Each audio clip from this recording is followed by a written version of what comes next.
Hey guys, welcome back to the channel. This is a story about what if Naruto turns into a nine-tailed fox naruhina. Before I start, please support for more amazing content and do consider subscribing to my channel and share this video with your friends. This is written by NineTailsIncarnate and link in description and support writer. Let's start the video. Chapter 1. The Birth of Naruto, the Second Kyuubi. Hiruzen Sarutobi, the third Hokage of the village hidden in the leaves, sat behind his desk with tears in his eyes and a dull pain in his chest. Before him were the reports of the last night's events and the source of so much heartache, both for him and his village. In his lap was a baby wrapped up like a bundle of cloth, which had become the victim of so much hate and fear, despite it only taking its first breath less than 12 hours ago. Looking down at the sleeping infant, Hiruzen took in its small features which were not of a human baby, but a newborn fox kid. The kid mewled in its sleep and one of its 9 small golden tails wrapped itself around the old man's hand. Sarutobi sighed and thought back to how this had all begun. Outside the Hidden Leaf village, 8 hours earlier, a ninja of the Hidden Leaf were stood anxiously on the rooftops of the village, some panting, others wounded as they looked to the outskirts of the village, where just moments ago, their fourth Hokage Minato Namikaze had warped away the mighty scourge of nature that had nearly laid waste to their homes. The nine-tailed fox. Even now, surrounded by his elite Anbu guard, Hiruzen could hear the footfalls of the now distant beast and could feel the mighty gales created by its swaying tails. The fox had appeared out of nowhere in the dead of night, right in the center of the village. The only warning had been a sudden explosion of its chakra, which Hiruzen knew was it breaking from its Jinchuriki, Kushina Uzumaki. Mere moments after they had sensed the chakra, the beast had arrived in a great plume of smoke and began mindlessly destroying the village. The village had quickly mobilized its forces against the beast while hurrying the civilians and the younger ninja out of danger as quickly as possible. The attack lasted for 2 hours and then, to the shock of all those watching, the fox seemed to shudder, blink, and then turn docile. It ceased its attacks and did nothing but use its tails to protect itself from those ninja that was still attacking it. For a moment before Minato appeared and warped the beast away, it met Hiruzen's eyes and reflected the same feeling the old Hokage had, confusion. "Hokage-sama," came the voice of one of the Anbu, shaking the aging Sarutobi from his thoughts. "Yondaime-sama has driven the fox from the village. What are your orders? 4 of you will come with me to aid Yondaime-sama. The rest of you will begin search and rescue in the most badly hit parts of the village." Hiruzen ordered. "Yes, sir." They all shouted as the Sandaime ran off to where the Kyuubi had been taken. After running through the forest for a couple of miles, Hiruzen and his Anbu stopped and bore witness to a sight that both amazed them and chilled them to the bone. A red-haired woman, Kushina Uzumaki, was lying beside a strange altar, whispering to a tiny blonde baby that was sleeping on the stone. On one side of this altar was the nine-tailed fox, sitting quietly and staring down at the mother and baby with sad eyes.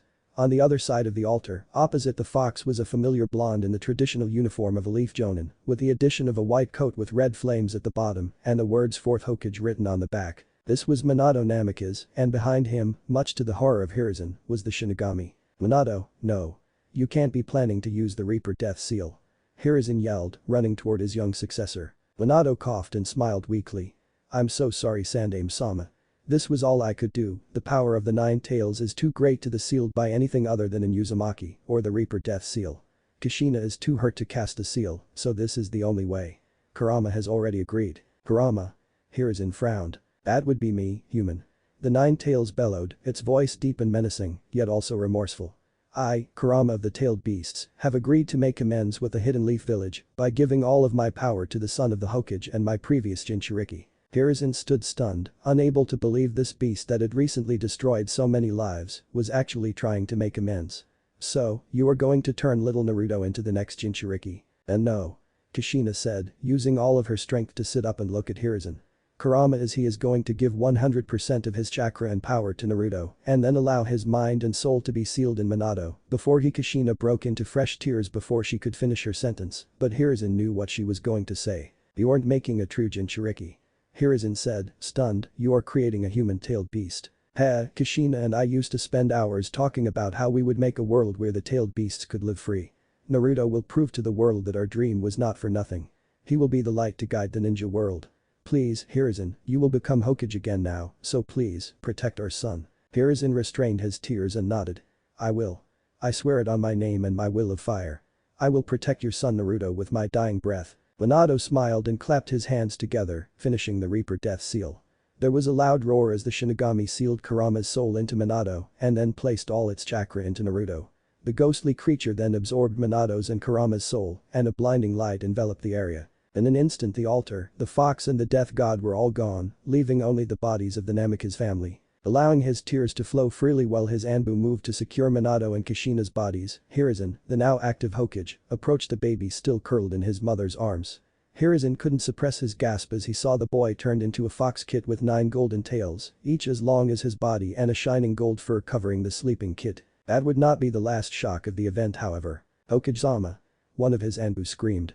Yondaime-sama and Kushina-sama are still alive. Hokage's office, present time. Following the incident, Hiruzen swore the Anbu to secrecy and had Minato and Kushina moved to a secret medical ward located beneath the Sarutobi compound.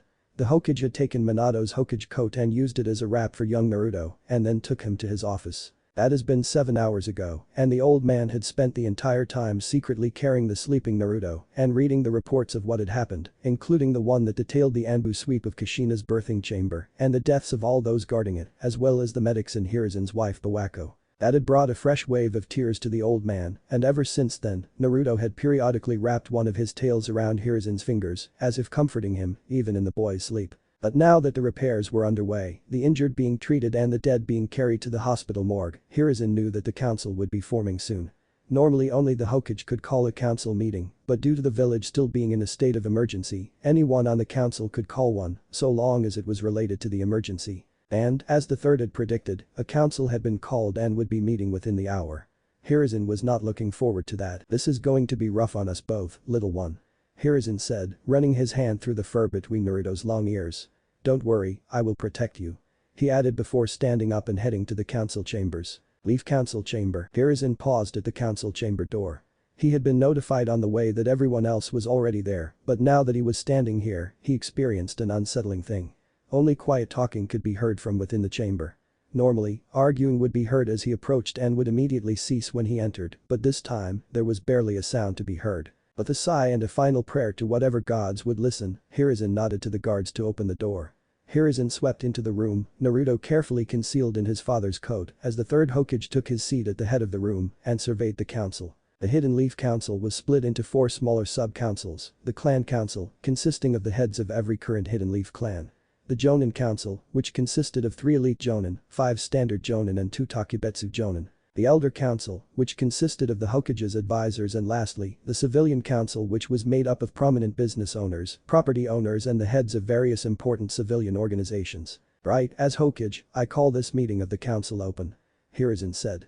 He knew he was in for a long day when that announcement alone brought murmurs to the council. "Hokage-sama, if I may ask, where is Yondaime-sama?" asked Hiashi Hyuga. Following his battle with the 9-tailed fox, Minato Namikaze is currently incapacitated. He performed a normally suicidal jutsu called the Reaper Death Seal, yet he has miraculously survived, though he is comatose. He is receiving treatment at a private facility, and I will act as Hokage until he recovers," Hiruzen said, keeping his voice even. Showing emotion here would get him dogpiled by the elders and civilians. Just as the council went back to murmuring to itself, a tiny whine, like that of a puppy, echoed through the room. Hiruzen cringed at the normally cute noise. Naruto had woken up and the Hokage had hoped to have calmed the council a bit more before addressing them about the newly created 9 tails. "What exactly is in that bundle you have there, Hokage-sama?" asked a gaunt-looking civilian. Hiruzen sighed. "This is Naruto Uzumaki. He was recovered from the site of Minato's battle with the fox. He is the son of Kushina Uzumaki," he said, keeping his relationship to the fourth a secret for now. Very few knew about Kushina marrying Minato, but among them were the clan heads, the Elder Council and a single member of the Jonin Council, one with noticeably silver hair. His mother was badly hurt aiding the Yondaime and is currently receiving treatment in the same facility. She too is comatose at the moment. Those who knew of Minato and Kushina's relationship looked wide-eyed at the bundle which contained their son. Almost all of them, minus the elders, had been eager to meet the boy ever since they learned of the pregnancy. "Excuse me Hokage-sama, but I can smell the kid and I recognize the noise he made." "Are you sure that kid is Kushina's?" Tsume and Yuzuka asked skeptically. Tsume had been a good friend to Kushina and a member of Team Jiraiya alongside Minato and Hiashi. The third Hokage sighed. "I had hoped to ease everyone into this, but with a nose as sharp as yours Tsume, I suppose it was impossible. Yes, this boy, Naruto Uzumaki, is really her son. But due to the battle it would be best if I just showed you." Hiruzen carefully untangled the blanket, revealing that it was Minato's coat, which bothered a few of the civilians, but everyone forgot about that as it was dropped to the floor and Naruto was revealed. His brilliant sapphire eyes, open for the first time, were peering at the astonished council. Before them, in all his glory, was a tiny golden-furred fox kid with 9 long tails. "No way. It's not human," one civilian yelled. "It's the 9 tails. It's possessed the baby." Another screamed. "Enough." Hiruzen roared, silencing the mob before more screaming occurred. Naruto yelped and lowered his ears at the shout. "This boy is not the 9 tails. He is a 9 tails.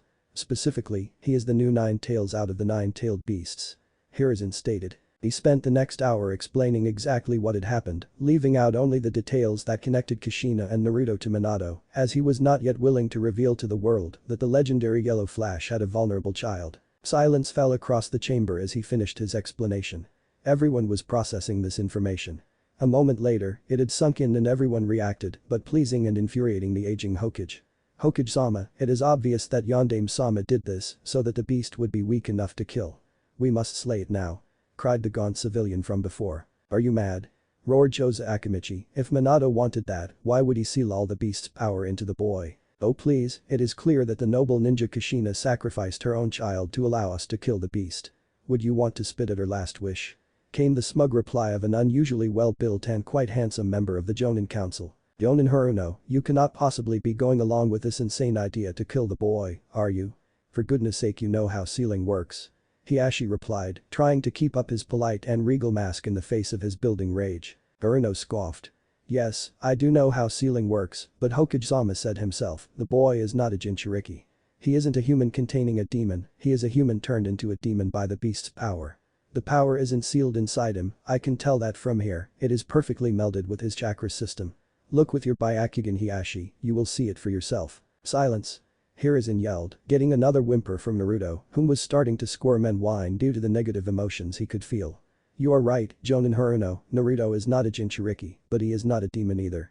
The tailed beasts are sentient chakra constructs. Naruto's soul has replaced that of the 9 tails, so it stands to reason that he must be treated as his own being and not merely a whipping boy for the old fox. Well, then what shall we do with the boy?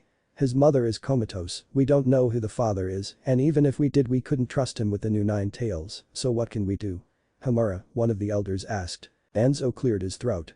"May I suggest allowing me to take the child? I can train him to be a ninja and in the process create a powerful and loyal weapon for the Leaf Village. Think of it, most villages need to use Jinchuriki to control their beasts, and that can take years if they manage it all. We, on the other hand, have a new tailed beast ripe for molding. Think of it, an immortal and near omnipotent soldier of the Hidden Leaf. We would never be threatened again." Hiruzen and the clan head scowled, but many of the Jonin saw the wisdom in this, and the civilians simply wanted the boy either dead or under complete control, so they supported the idea. "For once, Danzo, I partially agree with you," Hiruzen said, earning the shock of Kakashi and the clan heads. Danzo smirked until the dreaded but was voiced. "While I agree with your results, I do not agree with your methods. Naruto will indeed be raised to be a ninja of the leaf like his mother, but he will be given the choice and allowed his free will. Now all that remains is to decide who takes care of him." "No!"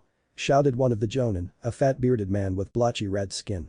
The sudden yell was the last straw for little Naruto, whom yowled and wriggled so much that he fell from the Hokage's arms and landed on the floor in front of the Jonin Council. "My son was killed in the fox attack. I won't let even a tiny part of that beast remain on this earth," he roared. In an instant, the fat Jonin threw a kunai at Naruto and would have skewered the kid if a shuriken thrown by Kakashi hadn't knocked it off course, causing it to clatter to the floor beside Naruto. Hiruzen looked at the Jonin with a face like thunder. "Anbu. Take this fool to the T&I division. Make sure to let them know that he tried to murder an innocent child." Anbu quickly surrounded the Jonin and restrained him, but the man simply spat at the Hokage's feet and laughed. "Do what you want to me, you old fool. I got my revenge." He cackled as he was dragged from the room. Hiruzen frowned at the words. The Jonin's weapon missed, how could he have gotten his revenge? Unless, Hokage-sama. The kunai. Kakashi yelled, already rushing forward. Hiruzen looked to Naruto, whom was looking at the kunai and the strange paper tag wrapped around it. "Naruto." Before Kakashi or the Hokage could reach it, the tag exploded and engulfed young Naruto in flames. Chapter 2. The Sage of the Six Paths. Last time on the NineTailsIncarnate, Anbu quickly surrounded the Jonin and restrained him, but the man simply spat at the Hokage's feet and laughed. "Do what you want to me, you old fool. I got my revenge." He cackled as he was dragged from the room. Hiruzen frowned at the words. The Jonin's weapon missed, how could he have gotten his revenge? Unless, Hokage-sama. The kunai. Kakashi yelled, already rushing forward. Hiruzen looked to Naruto, whom was looking at the kunai and the strange paper tag wrapped around it. "Naruto." Before Kakashi or the Hokage could reach it, the tag exploded and engulfed young Naruto in flames. The explosion shook the Hokage tower and caused all the ninja in the area to run towards the council chamber. One Chunin threw open the door and caused the smoke of the explosion to billow out. "Hokage-sama, what happened?" he asked, seeing the form of the third Hokage standing with a look of shock on his face. The Chunin looked to see what has shocked not only the Hokage, but the entire Leaf Council. Lying next to a small crater in the reinforced floor of the chamber was Naruto, the golden-furred nine-tailed kid, looking around at the humans in the room with his little paws holding down his big floppy ears. Surrounding the boy was a thick veil of white chakra, which was flickering like white fire around Naruto. Hiruzen recovered from his shock first and dashed forward to cradle Naruto in his arms. "Naruto. Thank goodness you're all right. What on earth happened?" Hiruzen asked, mostly to himself. "That strange chakra seems to have protected him from the blast," Hiashi stated, his Byakugan activated. On the other side of the clan council, another man had his Dojutsu active. Fugaku, head of the Uchiha, was examining the chakra closely with his Sharingan. "That chakra is like nothing I've ever seen. It looks like a bizarre blend of tailed beast chakra and something else. What is that something else?" Inoichi Yamanaka asked as he watched Kakashi step toward the Hokage and pet the baby fox in his arms. Fugaku paused before swallowing hard. "Believe it or not, it actually feels like the chakra of my clan mixed with that of the Senju. Now that was good for a mini uproar right there. That can't be possible. Are you certain, Uchiha-sama?" Kaharu, the teammate of Hiruzen and Hamura, asked. "I'm not 100% sure as I only saw Senju chakra with my Sharingan once and that was when Tsunade was still in the village. Beauty think it is. Somehow, this boy is releasing the chakra of not only a tailed beast but also a mix of the Leaf's two founding clans," Fugaku said, too shocked to be angry that a random baby had similar chakra to his illustrious clan. Before anyone else could comment on the strange phenomena, the white chakra began to pour from Naruto like a waterfall and pooled on the floor in front of the Hokage. Once the chakra stopped flowing, it roared up like fire and formed into two shapes. The shapes looked solid, like the people in the room, but their outlines seemed to occasionally waver and flicker like flame. One form was scarily familiar, that of the original nine-tailed fox, scaled down to the size of a human and with his orange fur turned pure white. The second figure was an old man in white robes decorated with black tomo. The man had a shen gray skin and deep grayish-red hair with a matching beard that seemed to flow all the way to his feet. Most shockingly was his face. His eyes were purple and ringed and he had two horns on his forehead with a strange red eye-like symbol between them. In the old man's hand was a long staff with a shakujo on one end and a crescent moon on the other. "What on earth is going on now?" Hiruzen half yelled as he leapt towards the council so that the two apparitions weren't between the Hokage and the other ninja in the room. "We're here to make sure you dumb humans don't stick your heads up your asses when it comes to my successor," yelled the apparition of Kurama. "Now Kurama, we should speak respectfully when meeting new people, don't you think?" the old man said, his voice carrying an unnatural echo. "You're Kurama the Nine Tails. How are you here? Minato sealed your soul into the Shinigami. And who is this man?" Hiruzen asked, keeping on guard with one hand tightly holding the still glowing Naruto and another holding a kunai. The old man smiled and bowed his head to the Hokage. "There is much to explain. I, along with Kurama here, are merely souls powered by what remains of our chakra. For Kurama, that is not much, but for me, it is a fair amount, though much less than I had in life. Think of me as merely an apparition or ghost that will soon fade once his purpose is complete," the man said. "Yes, but who are you?" Kakashi asked, placing himself between Naruto and the two spirits. The old man chuckled. "I am Hagoromo Otsutsuki, known to the world of ninja as the Sage of the Six Paths. Okay, now I know this isn't real." Shikaku Nara groaned as he rubbed his eyes. "Did I fall asleep again?" "No, you did not. I am real and I am here to give you the information you will need if you wish to keep young Naruto both alive and happy," Hagoromo stated. "And why would we care if the creature is alive or happy?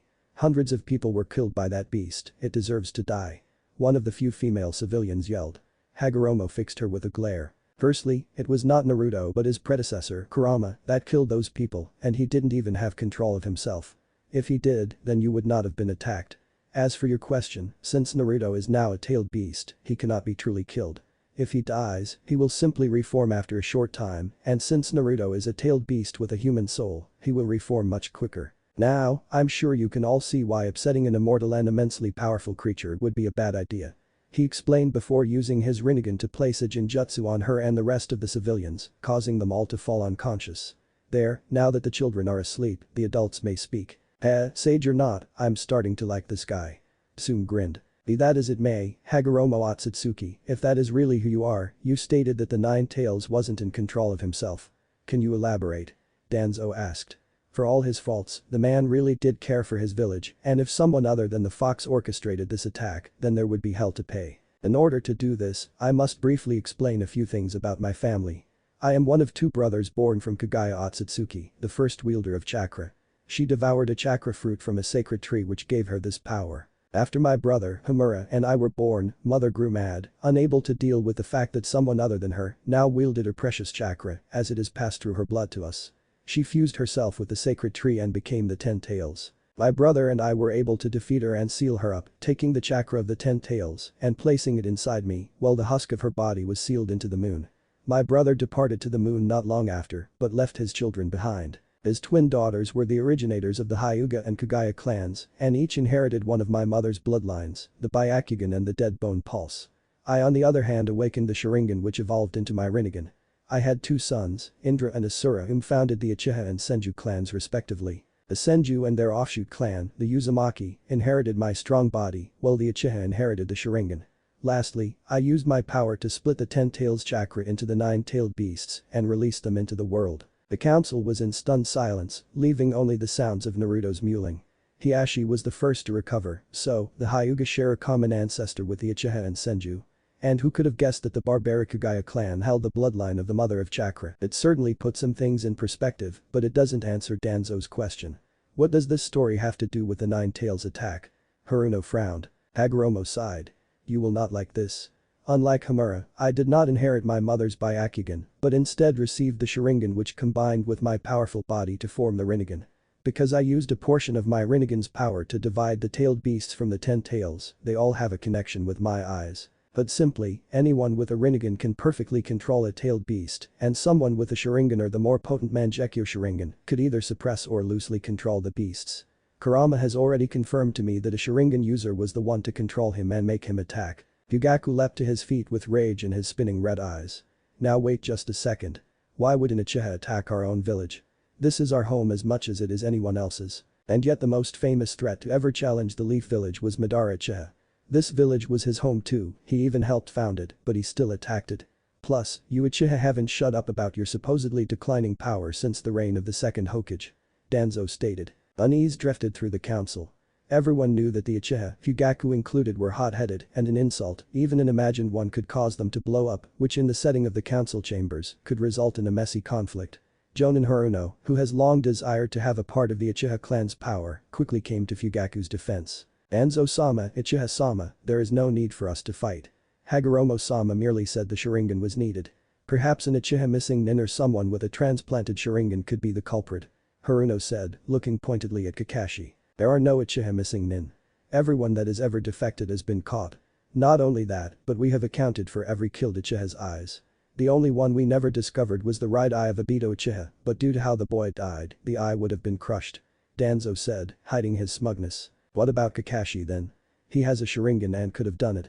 Haruno said, making Kakashi growl at him. Hagoromo, tired of this arguing, tapped his staff on the ground. The young man did not do this.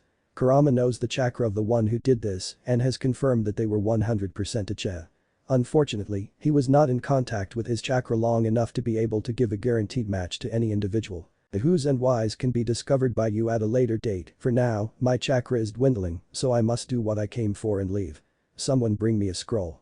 He instructed. One of the other Jonin counselors, who had been silent to this point, pulled out large scroll from his back and handed it to the Hokage. Hiruzen opened it up and held it out to Hagoromo. The sage of the 6 paths promptly placed his hands on the scroll, and writing began to appear until every part of the scroll was filled with the sage's fluid handwriting. This scroll now contains information on how to raise a young tailed beast, especially one with a human soul. The day-to-day needs of Naruto are described within, as well as explanations of his powers, or at least a vague idea of what his powers are. I will be creating a special seal on Naruto's soul that will allow him to freely communicate with Kurama's spirit. It will also allow him to communicate with his new brothers and sisters once he gets a bit of control over his power. Speaking of Kurama's spirit, you still haven't explained why he is not sealed in the Shinigami's stomach. Hiruzen pointed out as he wrapped up the scroll. Kurama grinned. Ha! The Shinigami can't contain the soul of a tailed beast. It can hold our chakra or even a part of our soul, but not all of it. When Minato Namikaze used the seal, the Reaper couldn't take my soul completely and I was shot back through the void to where my father's spirit was. You should be glad, thanks to that, the Shinigami couldn't complete his part of the deal and had to release Namikaze's soul. Unfortunately its link with his body was severed, so now the soul is stuck inside a body it can't move. But hell, maybe the kid will be able to do something about it. I bet he could help his mom too, since it was the shock of my extraction after childbirth that put her in her own coma. So we could get Kushina-sama and Yondaime-sama back, Kakashi asked excitedly. It is within the realm of possibility. Now, I must place the seal on Naruto, he will likely need Kurama's guidance in the future. Trust in this boy, he will do more than you can ever imagine. Hagoromo said, wearing a proud smile as he gently placed a finger on Naruto's chest. The kanji for 9 appeared for a moment before vanishing. The seal is in place. Now, my chakra is nearly gone and Kurama is likely in the same boat. I bid you all farewell. Hagoromo bowed his head before his body began to disappear into the white chakra that spawned it. The 9 Tails fixed the Gather Ninja with a stern eye. Let me give a warning that the old man was too soft too. We tailed beasts were not born demons, it was the humans who used and abused us that made us demons. If you do the same to Naruto, he will become a threat beyond your power as unlike a normal tailed beast, you can't seal him up. He has a human soul and human blood. Remember that. And if anyone messes with him, I'll hunt them down in the afterlife and rip apart their souls. That last threat made the whole room pale and allowed Kurama to disappear with a grin and an evil chuckle. The last of the white chakra vanished and Naruto stopped glowing before falling asleep, apparently exhausted by all the activity. After the ninja of the council had time to recover, Sarutobi made everything that followed Hagoromo knocking out the civilians an SSS rank secret and surprisingly, everyone agreed, even Fugaku, Danzo and Haruno. Wanting the meeting to finally be over, Hiruzen released the Genjutsu on the civilians, which was actually as weak as could be, a testament either to Hagoromo's limited chakra as a ghost or his self-restraint. Ugh, what happened? Asked the gaunt counselor, groggily getting back to his feet. Hagoromo-sama placed us all in a Genjutsu after that explanation. We came to a short time ago but he was gone. He left only this scroll on how to care for Naruto. Hiruzen lied. Inoichi nodded. Speaking of Naruto, what shall we do with him?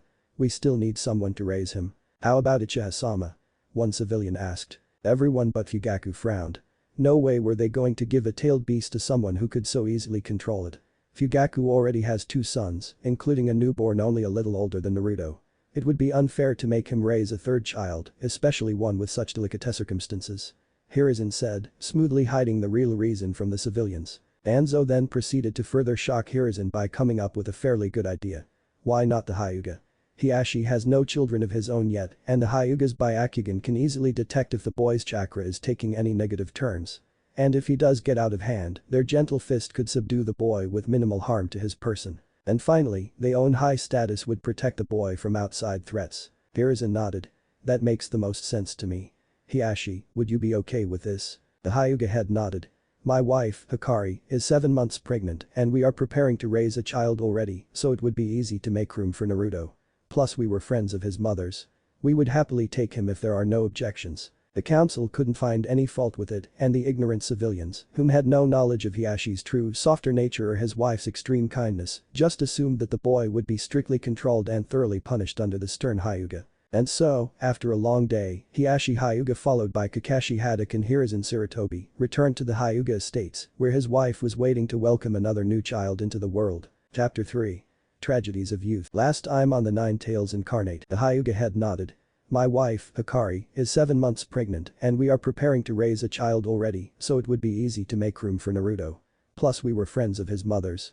We would happily take him if there are no objections. The council couldn't find any fault with it and the ignorant civilians, whom had no knowledge of Hiashi's true softer nature or his wife's extreme kindness, just assumed that the boy would be strictly controlled and thoroughly punished under the stern Hyuga. And so, after a long day, Hiashi Hyuga followed by Kakashi Haddock and Hiruzen Sarutobi returned to the Hyuga estates, where his wife was waiting to welcome another new child into the world. 5 years had passed since the fateful night of the Nine Tails attack and the Hidden Leaf village had changed a lot.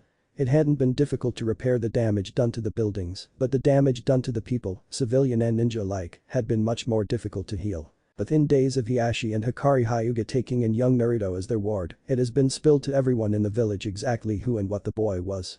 This, along with the revelation that a Sharingan wielder had caused the incident, had sent much of the Leaf into a sort of social civil war. Many civilians repeated called for Naruto to be killed for the actions of Kurama, as they refused to believe that the Uchiha would ever betray their home. The Uchiha themselves were furious that someone had dared accuse them of the crime, and their hatred had extended to the little fox boy. Only Itachi Uchiha had seen the truth of the matter, and he tried to steer his little brother Sasuke down the right path, much to the chagrin of their father. The last faction against Naruto were much closer to home though, the Hyuga Council of Elders. The elders had at first been enraged that the Hokage would force them to adopt the boy into their illustrious clan, but that had been placated when Hiashi made it clear that Naruto was their guest and ward, not a clan member. Then, the elders had tried to have the boy placed into the branch family with his Ashi Hyuga and his young son Neji, claiming that it was beneath the main house to care for some random child. Hiashi had been sure to let them know exactly what he thought about that, and such a tirade of foul language had never been heard from the man before. Of course, not everyone was against Naruto. Hiashi and the other clan heads, Sans Fugaku, all loved the boy and made sure to raise him well.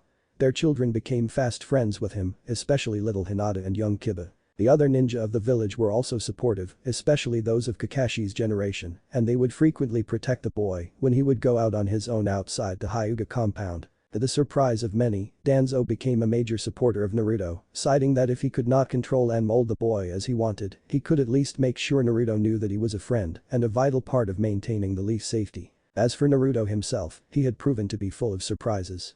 According to Hagoromo's scroll, the boy didn't need to eat, drink or sleep to survive, yet he did all three of those things as often as he could.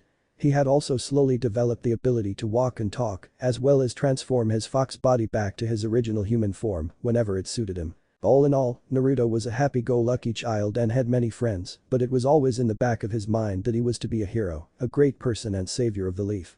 Danzo and many of the Leaf's ninja and clan heads had instilled this in him from a young age, while Hinata and Hiruzen had kept him humble. It would not be long before Naruto was first called a hero. In fact, it happened when he was only 3 years old. 3 years after Naruto's birth, Naruto happily padded along beside Hinata as she made her way to the main household's dining hall for her birthday celebration. The little fox had been close to Hinata since her birth and had rarely left her side, much to Hinata's happiness. "Hinata-chan, we need to hurry or we won't get food," Naruto said, hopping about in fox form. His human form was the normal size and shape for a 3-year-old boy, but his fox form was around the size of a common garden fox, with the exception of his 9 fluffy tails. "Naruto-kun, they won't run out for a long time, and father won't let them start without me." Hinata giggled, walking slowly since she wasn't as sure on her feet as her furry companion was. "Man, I need to find a way to turn you into a fox. Foxes move so much faster than human 3-year-olds. Naruto teased, hopping and leaping about, earning more giggles from Hinata. "I don't think the elders would like that. You cause enough trouble on your own," came a familiar voice. Naruto and Hinata looked up to see Hiashi standing outside the door to the dining hall, wearing a bemused smile on his face. "Come now you two, we have cake and sweets of all kinds, and if you don't hurry, your mother may eat them all herself." Naruto and Hinata giggled and ran to Hiashi so they could enjoy their meal. It wasn't as extravagant as one would normally expect of a Hyuga dinner party, but that was merely because not as many people were there. The Hidden Cloud village had sent a delegation to the Leaf to sign a peace treaty, and pretty much the whole village was watching the parade that was happening on Main Street. Only the Hyuga weren't present as they preferred to celebrate the birthday of their heiress. The little party went very well. Naruto stuffed his face by using his 9 tails-like extra hands to grab food, while Hinata and her parents laughed. When it was time for presents, Hinata carefully opened each one and graciously thanked the one that had given it to her. From her parents, she had received a beautiful new kimono that was styled in a similar fashion to her mother's formal kimonos. From Neji and her uncle, she received a new training uniform, as she would soon begin formal training in the gentle fist style. And lastly, from Naruto, she got a special photo album to display the flowers she pressed along with a set of gardening tools made just for kids. All in all, it had been a successful party, and by the end, the children were asleep on their feet. We should be putting them to bed. They'll have a busy day visiting with the other clans tomorrow."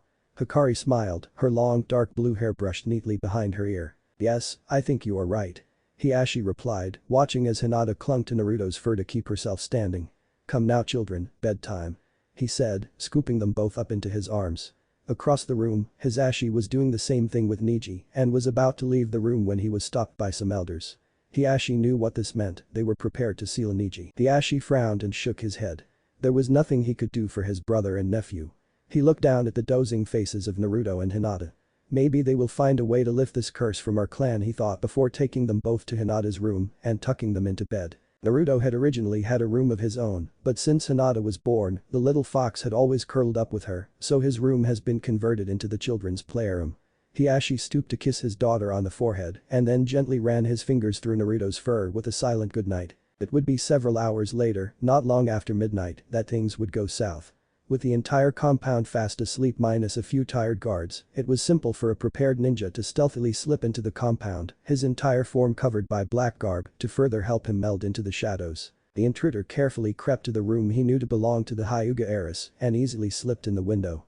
With a sinister smirk behind his mask, the man bent over the bed to retrieve his prize when he was suddenly given pause. Staring up at him from beside the Hyuga heiress were a pair of brilliant blue eyes. A toy fox? The man thought. He got his answer when Naruto leapt at him, claws extended and tails flailing wildly as he cried, growled and yelped as loud as he could while attacking the man. The intruder did his best to shut the fox up and was finally able to punch the fox boy off of his face, though he received a long gash to his face courtesy of Naruto's claws. With his mask in tatters from the assault, Naruto looked at the man and saw the glisten of a headband. Knowing that this man was an enemy ninja, Naruto called upon his chakra, making his tails extend and wrap around the shinobi, leaving him immobile. Seconds later, Hiashi and a small army of Hyuga guards stormed into the room and witnessed what had happened.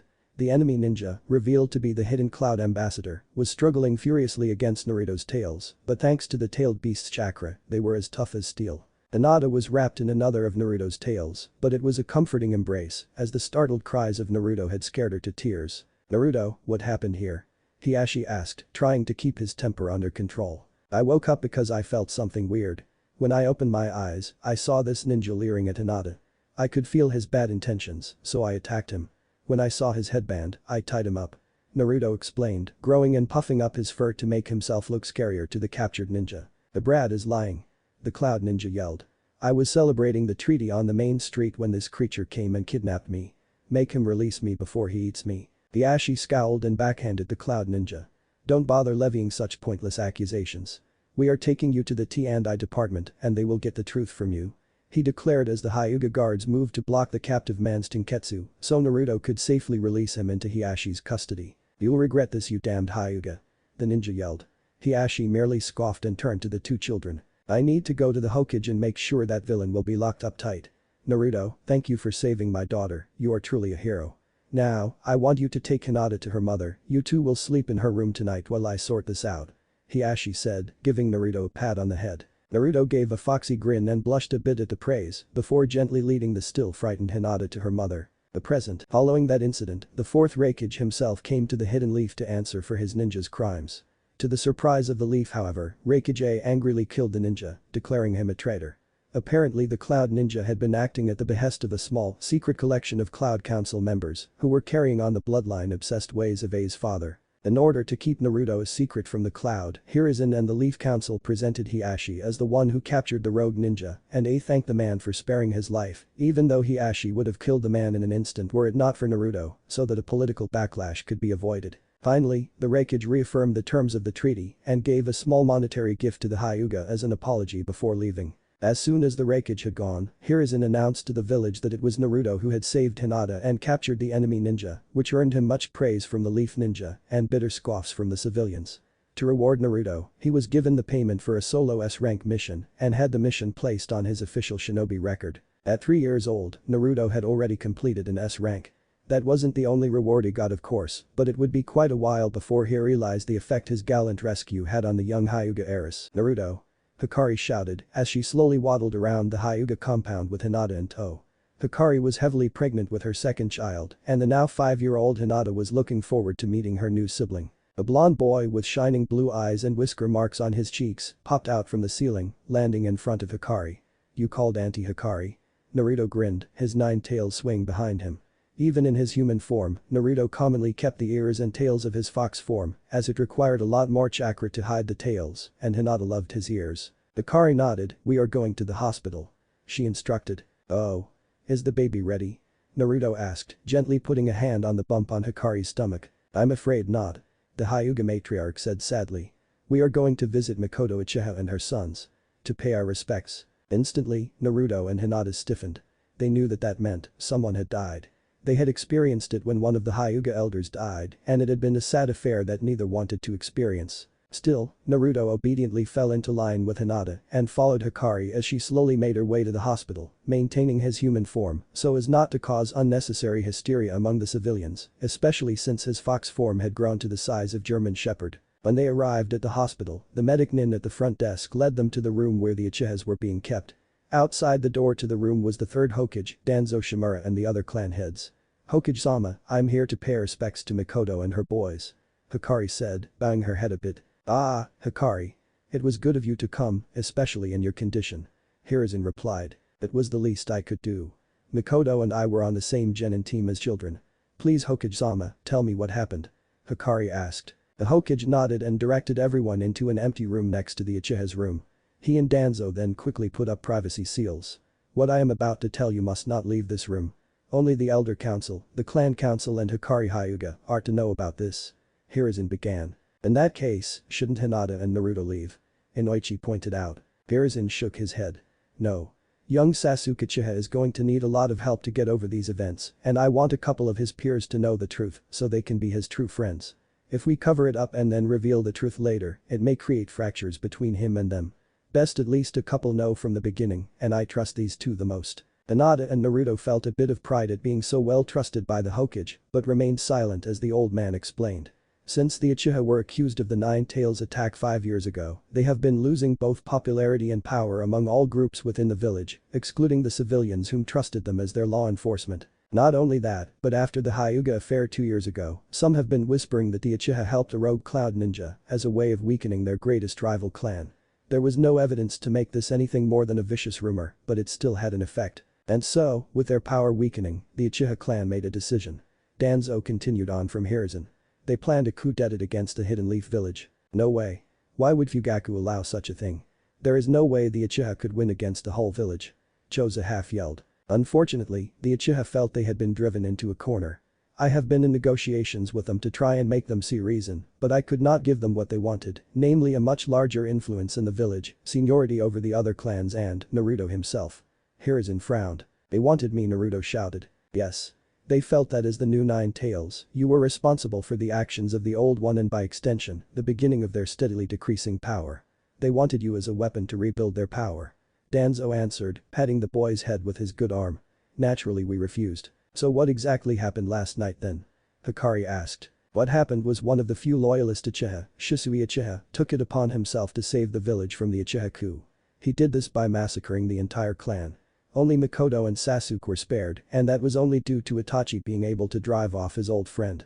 Itachi survived the encounter, but like his mother and brother, he was hurt in the fight." Hiruzen answered, his voice hollow as he looked out the window toward the village. "Shisui has since fled the village. We have our best Anbu chasing him, but our chances of recovering Shisui, dead or alive, is nearly nil." Everyone stared silently at the floor. Hinata cried quietly, feeling sorrow at such a great loss of life, while Naruto comforted her. The Uchiha had tried to use him as a weapon, but even knowing that, Naruto could not bring himself to hate them or curse the dead. "See, can we go next door now? To visit the survivors?" Naruto asked quietly, holding Hinata's hand tightly. Hiruzen smiled sadly and nodded, releasing the privacy seals so the small group could leave. Hikari led the children next door and knocked gently. "Come in," came a female voice. Hikari opened the door and her smile faltered for a moment. Mikoto was sitting in a chair between her son's beds, a few bandages wrapped around her arms and one on her cheek. Itachi was on her right, with his left arm and leg wrapped up tight and held in slings. On Mikoto's left was Sasuke, whom was sitting up in bed and looking at his hands with a dark expression, the clear stains of tears on his cheeks. "Hikari-chan, it's good to see you. Thank you for coming all this way," Mikoto said, smiling weakly. "Oh. And you brought the little ones." At that, Sasuke and Itachi both looked towards the pregnant woman and the two children at her sides. "Hi guys," Naruto said, trying his best to be cheerful in an attempt to cheer the Uchihas up. "It is good to see you, Naruto-kun. Have you been taking care of yourself?" Itachi asked, struggling to sit up. "I'm okay. Hinata and I have been working hard in our training, so we'll be ready for the academy in a couple of years. How about you? Are you holding up okay?" Naruto asked. Sasuke bristled. "Our entire family has just been murdered by a traitor. How do you think we're holding up?" "Sasuke, it's not Naruto's fault. He's just trying to be considerate," Mikoto gently scolded. "Mother is right, little brother. You should apologize," Itachi added, a bit more firmly than his mother. The younger Uchiha scoffed. "If he wants to be considerate, he should offer to use his tailed beast power to help us get revenge." Naruto frowned. "Old man Hokage told me I must never use my powers for revenge. I don't want to be a monster." "You already are a monster. You might as well be useful," Sasuke yelled. Naruto recoiled a bit and subconsciously wrapped his tails around himself. Hinata scowled. Hey. Don't call him that. I'm sorry you had such a horrible thing happen to your family, but that doesn't give you the right to take it out on my Naruto-kun. Hinata shouted. Why your Naruto-kun? Naruto asked, blushing madly. Hinata instantly went beet red and backed up. What I meant was eep. Hinata promptly fainted, being caught by one of Naruto's tails. Makoto and Hikari were distracted enough giggling at the two children that they didn't notice the glare Sasuke was giving Naruto or the sad look that Itachi had for his brother. Please, Naruto-kun, I hope you have a better chance of helping Sasuke than I do, Itachi thought sadly. Only time would tell, however, as after the Uchiha were discharged from the hospital, they were moved into a wealthy apartment and Itachi was made the new Uchiha clan head. The civilians promptly spoiled Sasuke rotten, much to the distaste of his mother and brother. 2 more years passed, and it was finally time for the new generation to start the academy. Last time on the NineTailsIncarnate, Makoto and Hikari were distracted enough giggling at the two children that they didn't notice the glare Sasuke was giving Naruto or the sad look that Itachi had for his brother. Please, Naruto-kun, I hope you have a better chance of helping Sasuke than I do, Itachi thought sadly. Only time would tell, however, as after the Uchiha were discharged from the hospital, they were moved into a wealthy apartment and Itachi was made the new Uchiha clan head. The civilians promptly spoiled Sasuke rotten, much to the distaste of his mother and brother.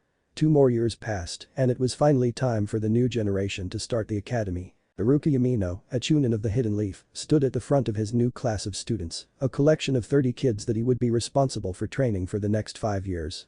Almost all the clan children were in his class, with only the Sarutobi clan's Konohamaru and the Hyuga clan's Hanabi not being present due to being too young. In addition, there were a few other prominent students, namely Sai, an orphan that Danzo had taken as an apprentice, Sakura Haruno, the niece of Jonin counselor Kisuke Haruno, and lastly, either the village hero or the village pariah, depending on who you asked, Naruto Uzumaki. The 7-year-old blonde boy was currently in his 100% human form, without ears or tail, so as not to draw attention to him until he was ready.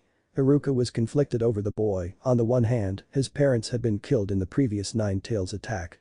On the other hand, Naruto himself was innocent and had gained a reputation as a lovable prankster with a heart of gold. Even knowing this, Haruka had been unsure of how to deal with the boy until a couple of civilian councilmen came to the academy and paid the teachers to make sure the boy failed so he wouldn't grow stronger and endanger the village.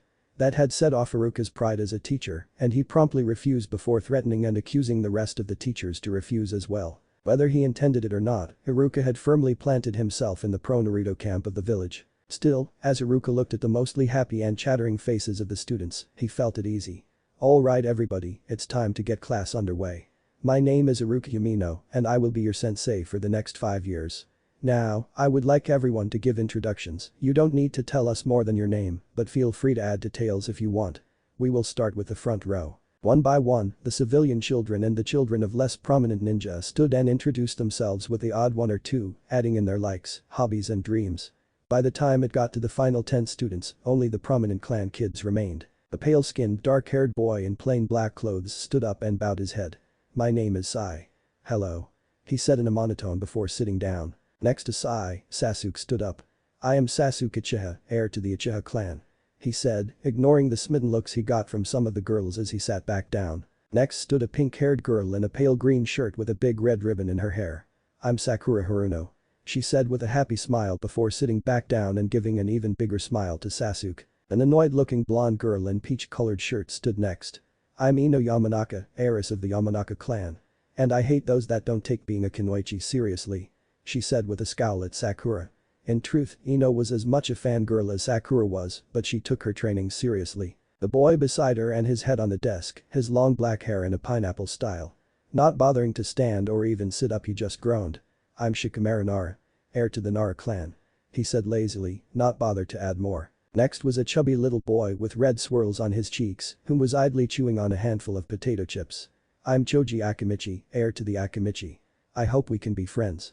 He said with a nervous smile. As Choji sat down, a feral-looking child with red fang marks on his cheeks shot to his feet and jumped on the desk, a tiny white puppy barking happily from his hood. I'm Kiba Inuzuka.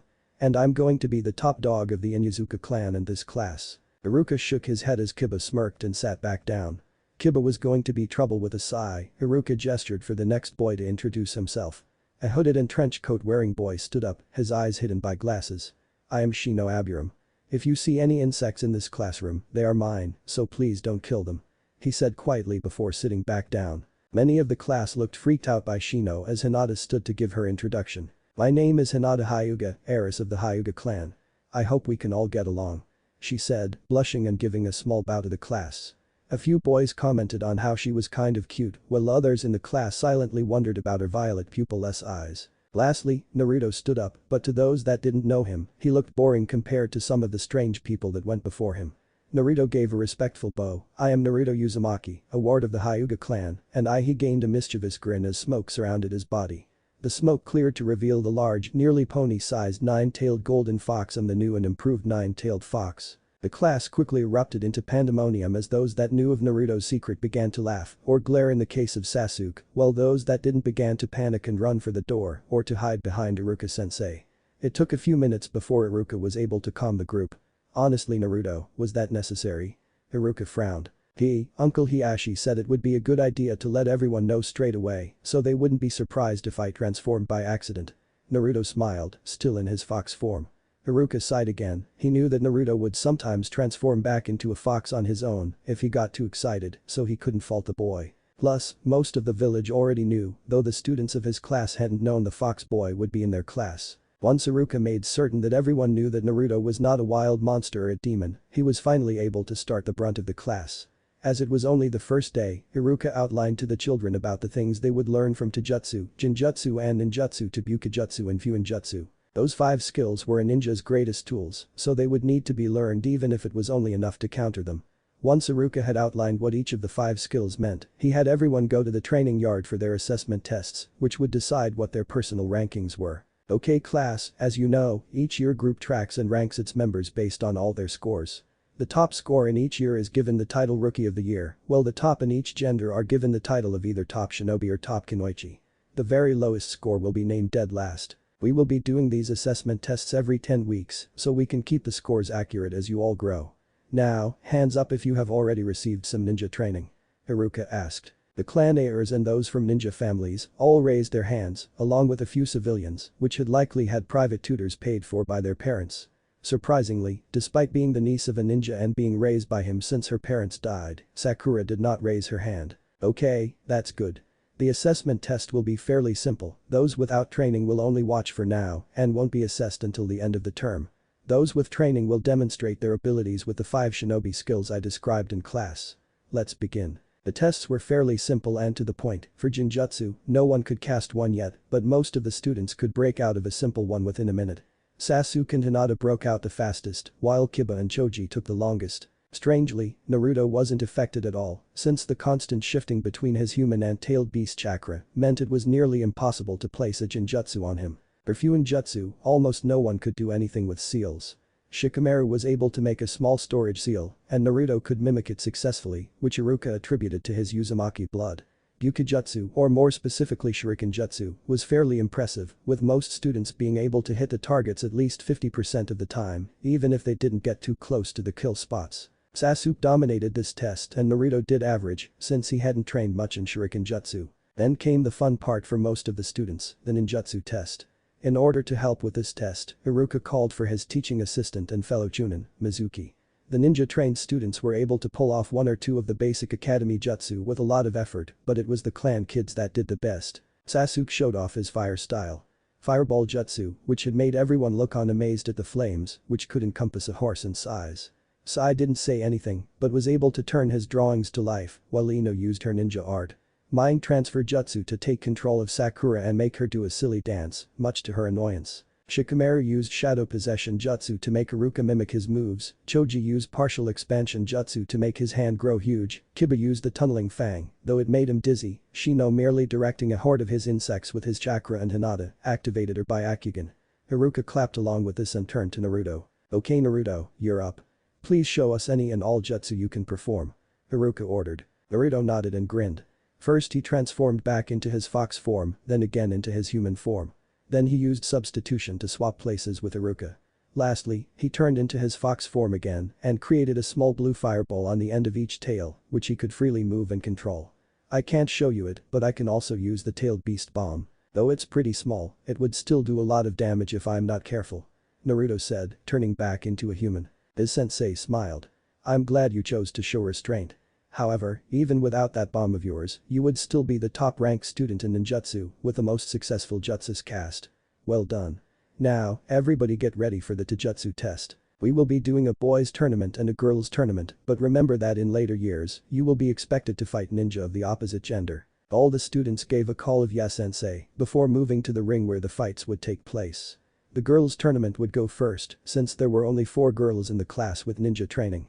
The first round matched Ino and Hinata against 2 privately trained civilian girls, but they were no match for the heiresses and were quickly ejected from the ring. Then came the match between Ino and Hinata. The 2 girls had been friends since they were little due to their mutual rank of heiress and were quite close, despite Hinata being shy and reserved, while Ino was loud and liked to be the center of attention.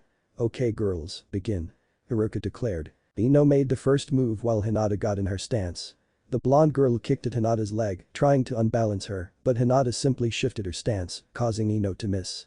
Ino hadn't expected this, so she lost her balance, allowing Hinata to strike forward and block a tenketsu in the other girl's arm. Ino growled, no longer able to move her right arm properly, but she still pressed on, keeping her struck arm in a guarding position while striking with her left in a flurry of punches. Hinata skillfully blocked or redirected each blow, and as soon as she saw an opening, she shot forward and landed 3 direct strikes, 1 to each of Ino's untouched limbs. The sudden stiffness in her arms and legs left Ino unable to move quickly enough to avoid the double palm thrust which knocked her out of the ring. Winner. Hinata Hyuga. Well done to both of you. Haruka smiled. Now it's time for the boys' matches. Since we have an odd number of boys, Mizuki will spar with one of you and will let you advance if he thinks you did well enough. Hinata helped Ino to her feet and unblocked her tenketsu before going over to Naruto to wish him luck. "Naruto-kun, if you win the tournament, I'll treat you to ramen," Hinata said with a teasing grin, loving how Naruto's eyes lit up at the thought of his favorite food. "You're on, Hinata-chan," Naruto declared as he stepped towards the ring with the other boys. The first round matches were for disappointing. Sasuke fought Shino, and the bug user surrendered after seeing that Sasuke was more than skilled enough to win, and Shino didn't want to be pointlessly injured. Kiba fought Sai and it was another quick match, since Sai barely tried to fight and allowed himself to be thrown from the ring without laying a hand on Kiba. Shikamaru fought Choji, but since both boys were good friends and Shikamaru knew Choji didn't have it in him to hurt a friend, the Nara boy surrendered, allowing Choji to move forward. Then there came the fight between Naruto and Mizuki. Mizuki could barely contain his smirk at the thought of accidentally giving the fox boy a good beating. And he'd been given the opportunity by one of the boy's own supporters, Haruka. Naruto glared at Mizuki, sensing the foul emotions welling up inside the silver-haired man. "Hey, Haruka-sensei, we can't use ninjutsu or weapons in these spars, can we?" he asked, formulating a plan. "No Naruto, this is taijutsu only," Haruka replied. "In that case, can I fight in fox form? That is my real form as much as this one is, and in a fight, I might accidentally swap into it anyway." The teacher looked into Naruto's eyes. There was the hint of scheme there, but not a lie. "Do you know how to fight in fox form? I don't want you getting hurt trying to fight in a form you're not used to." "He can fight just fine," Kiba said, getting impatient for his next fight. "He trained his fox form taijutsu with our Inuzuka dogs. My mom trained him herself." "Oh, then that's okay then. Naruto, you may fight as a fox." Haruka smiled. Mizuki just scowled and rolled his eyes.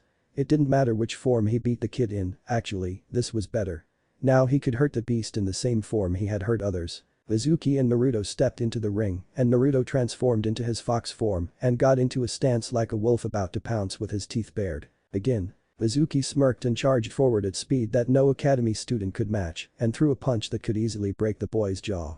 Naruto ran forward, running beneath the punch and under Mizuki's legs.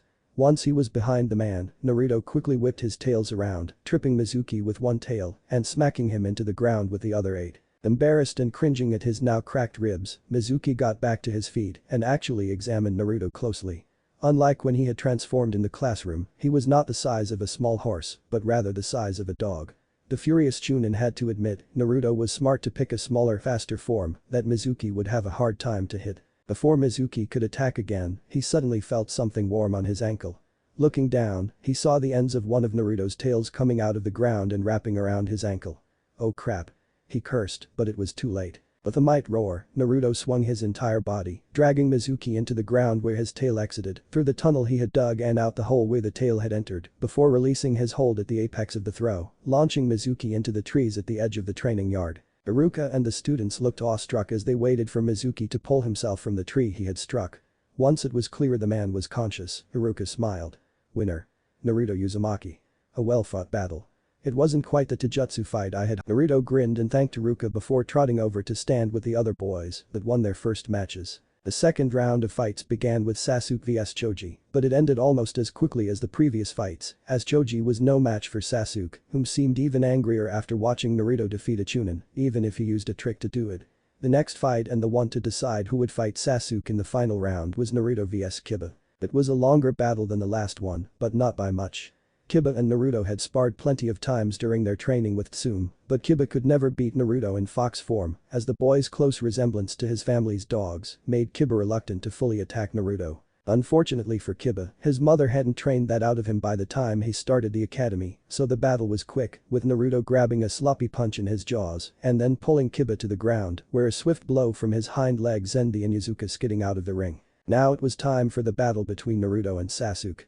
Ever since the massacre 2 years before, Sasuke had been cold, ruthless and at times, arrogant. If he saw a powerful technique, he would demand he be taught it, and if the person refused, he would shout at them and claim they just hated him for being an Uchiha, since the red-eyed copycats had not been popular among the ninja of the village. Sasuke treated Naruto especially badly, as he blamed the boy for his family's declined power and the resulting failed coup that had killed them. Only Itachi's constant warning served to stop Sasuke from seeing Naruto as another target for revenge. Iruka and the class could feel the animosity as the two boys entered the ring, with Naruto even turning back to a human to settle things man-to-man with the emotionally unstable Uchiha. Taking a deep breath and hoping for the best, Iruka brought his hand down. Begin. Last time on the NineTailsIncarnate, Sasuke treated Naruto especially badly, as he blamed the boy for his family's declined power and the resulting failed coup that had killed them. Only Itachi's constant warning served to stop Sasuke from seeing Naruto as another target for revenge. Iruka and the class could feel the animosity as the two boys entered the ring, with Naruto even turning back to a human to settle things man-to-man with the emotionally unstable Uchiha. Taking a deep breath and hoping for the best, Iruka brought his hand down. Begin. The moment Iruka's words entered the boys' ears, they both dashed forward, slamming their fists into each other. Sasuke was hit in the chest while Naruto took the blow to the face and was knocked off balance. Sasuke recovered first and promptly delivered a roundhouse kick to Naruto, sending him tumbling to the ground. Seeing his chance to end the fight, Sasuke immediately went to kick Naruto out of the ring, but his foot was easily slapped away. Naruto leapt to his feet and flipped over Sasuke, leaving a few scratches on the dark-haired boy's shoulders, courtesy of Naruto's clawed fingers. Both boys were now stood where the other had been when the fight started, and both were wounded. Naruto's lip was split from the first punch, while Sasuke was tightly gripping the gently bleeding wound on his shoulder. Damn it, should have known a monster would have claws. Sasuke spat angrily. Naruto growled and entered a strange stance that looked like a mix of Hinata's gentle fist and Kiba's Inuzuka style. This is my fox paw style, which I created by adapting the Hyuga and Inuzuka style. Sasuke looked momentarily impressed before dropping into his interceptor style. Well, let's see if it's any match for my style, he said, making the first move. The two boys exchanged a rapid flurry of blows, with neither gaining a clear lead. The fox paw style used Naruto's palms to deliver light blows that injected a small amount of his chakra into the foe, similarly to the gentle fist, but unlike that style, the fox paw style didn't close Tenketsu, but rather disrupted the target's chakra. It was most effective against ninjutsu and jinjutsu users, but in a taijutsu match with an inexperienced ninja, the disruption to their chakra would disorient them enough to leave openings that Naruto could exploit. The interceptor fist, however, was designed with the Sharingan in mind and was used to find the smallest weakness in the target's stance before exploiting it. Despite both styles being powerful, they were unsuited to the current battle, as Sasuke was not inexperienced enough for the chakra disruptions to disorient him, and without the Sharingan, Naruto's tiny openings could not be spotted by anyone below a Jonin. And so the exchange of blows continued for several minutes until Sasuke, growing frustrated, overextended a blow to Naruto's shoulder. Naruto rolled with a blow, allowing it to push him into a spin which added momentum to a double-palmed strike against Sasuke's side, which pushed him out of the ring. The clan children cheered while the civilians looked on in shock, with Sakura loudly complaining that Naruto's claws must be a jutsu. The winner is Naruto Uzumaki. For those arguing about his claws, like his fox form, those claws are a natural part of his body. To ban him from using them would be like banning you from using your fingers. Now boys, form the seal of reconciliation, Iruka instructed, smiling at Naruto. Naruto nodded and walked over to Sasuke, whom was still stood awestruck where he had been pushed. The blonde boy offered his fingers to form the seal, but Sasuke had other idea. Rapidly forming hand signs, Sasuke leapt back and roared fire style. Fireball jutsu. The fireball burst from Sasuke's mouth and engulfed Naruto. Sasuke frowned as he remembered the look Naruto gave him. It was not a look of surprise or anger but disappointment. For a second, Sasuke felt ashamed, but that was cleared when Iruka shouted. "Sasuke, what have you done? This isn't over. I refuse to lose to a monster." Sasuke roared. Just then, the fireball was knocked skyward, revealing Naruto in dog-sized fox form, the look of disappointment still in his eyes. "Iruka-sensei, please allow us to continue this fight." Naruto asked evenly, not looking away from Sasuke's eyes. "No way. This is an academy to jutsu spar, not a death match." Iruka yelled. Naruto gave Iruka a pleading look. "Please Iruka-sensei. If we don't do this now, these bad feelings will just fester. I won't use any killing blows, and even Sasuke kills me, it doesn't matter, I'm a tailed beast, I'd just reform." Iruka scowled and was about to argue when Mizuki, still wounded, put a hand on his shoulder. "Iruka, we should let them do this," he said, barely hiding his hope for Sasuke to kill the boy. If those feelings fester in Naruto like he said, he'll become like the Nine Tails again. Naruto bit back a growl at Mizuki's intentions. Even if the corrupt Chunin was helping him, it didn't make Naruto feel good, knowing why he was helping him. Iruka on the other hand still looked reluctant, but he didn't move to stop Sasuke when the Uchiha moved in another attack. Sasuke was wielding 2 kunai now, and he proved adept at using them as he attacked Naruto like a whirlwind of blades. Naruto dodged backward and carefully weaved his tails around the other boy's swings, before suddenly striking each of Sasuke's wrists with a small burst of chakra from the end of his tails, forcing Sasuke to drop his kunai. With himself outmatched in Taijutsu and Naruto immune to Genjutsu, Sasuke reverted back to his original plan of attack, which was to shoot fireballs.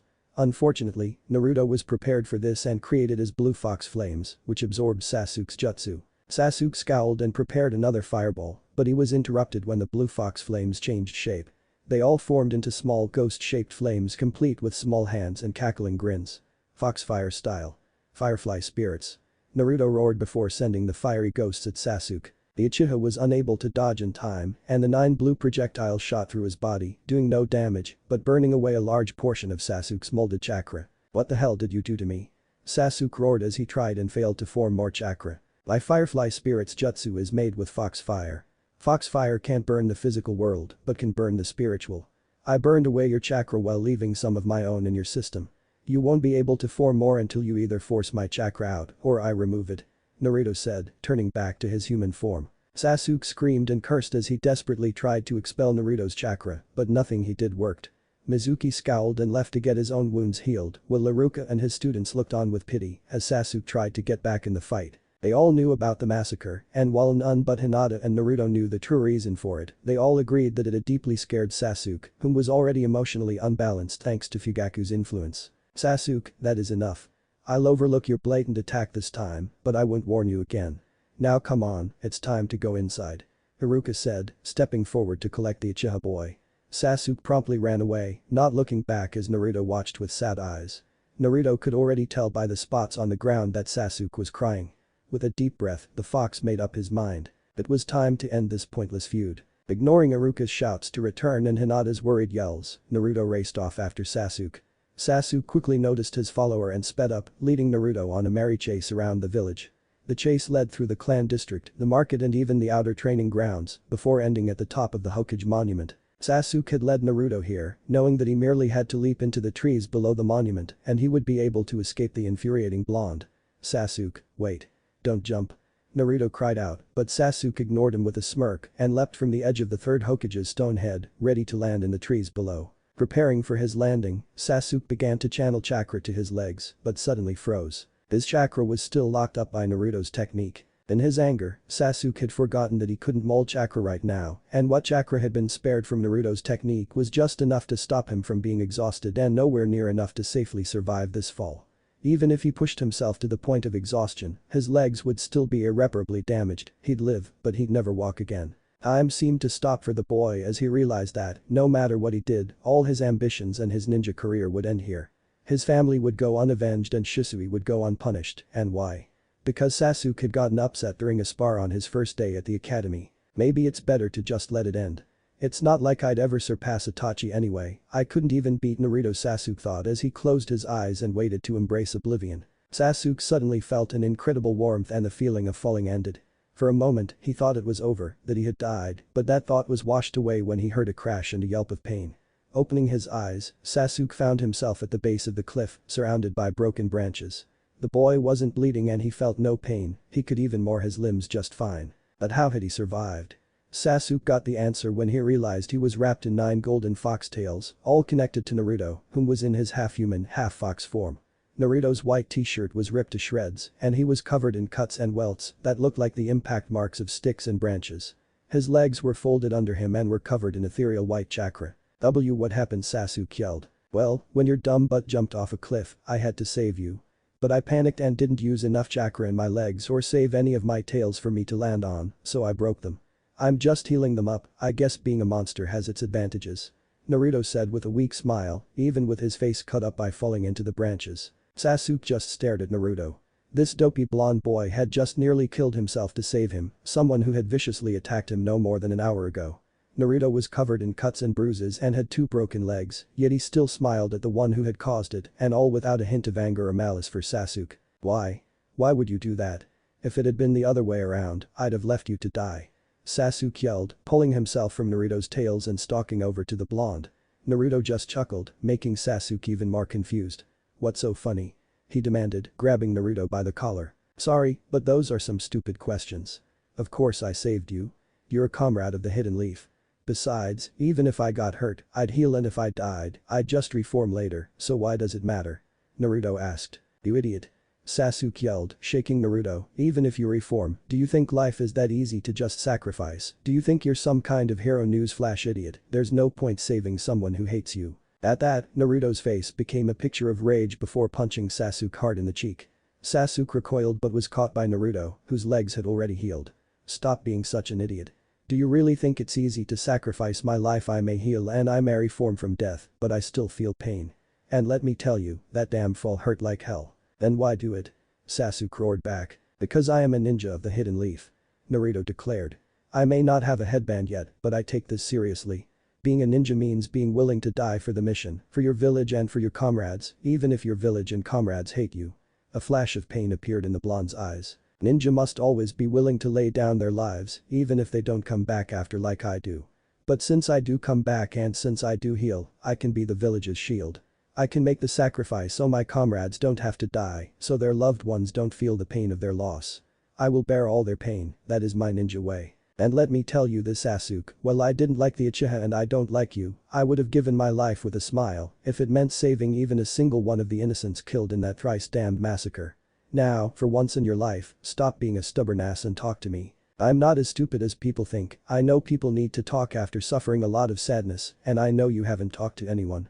You've just hidden everything behind a facade of anger. Sasuke fell silent, watching with shocked eyes as Naruto panted, catching his breath and calming his rage. The wounds on Naruto's body were releasing steam as they rapidly healed, leaving his body in pristine condition. Despite what you've lost, Sasuke, you're still alive. You survived all that pain, don't cause yourself more by denying your comrades. Tell me how you feel, and let me help you. The Uchiha felt a horrid feeling building in his eyes.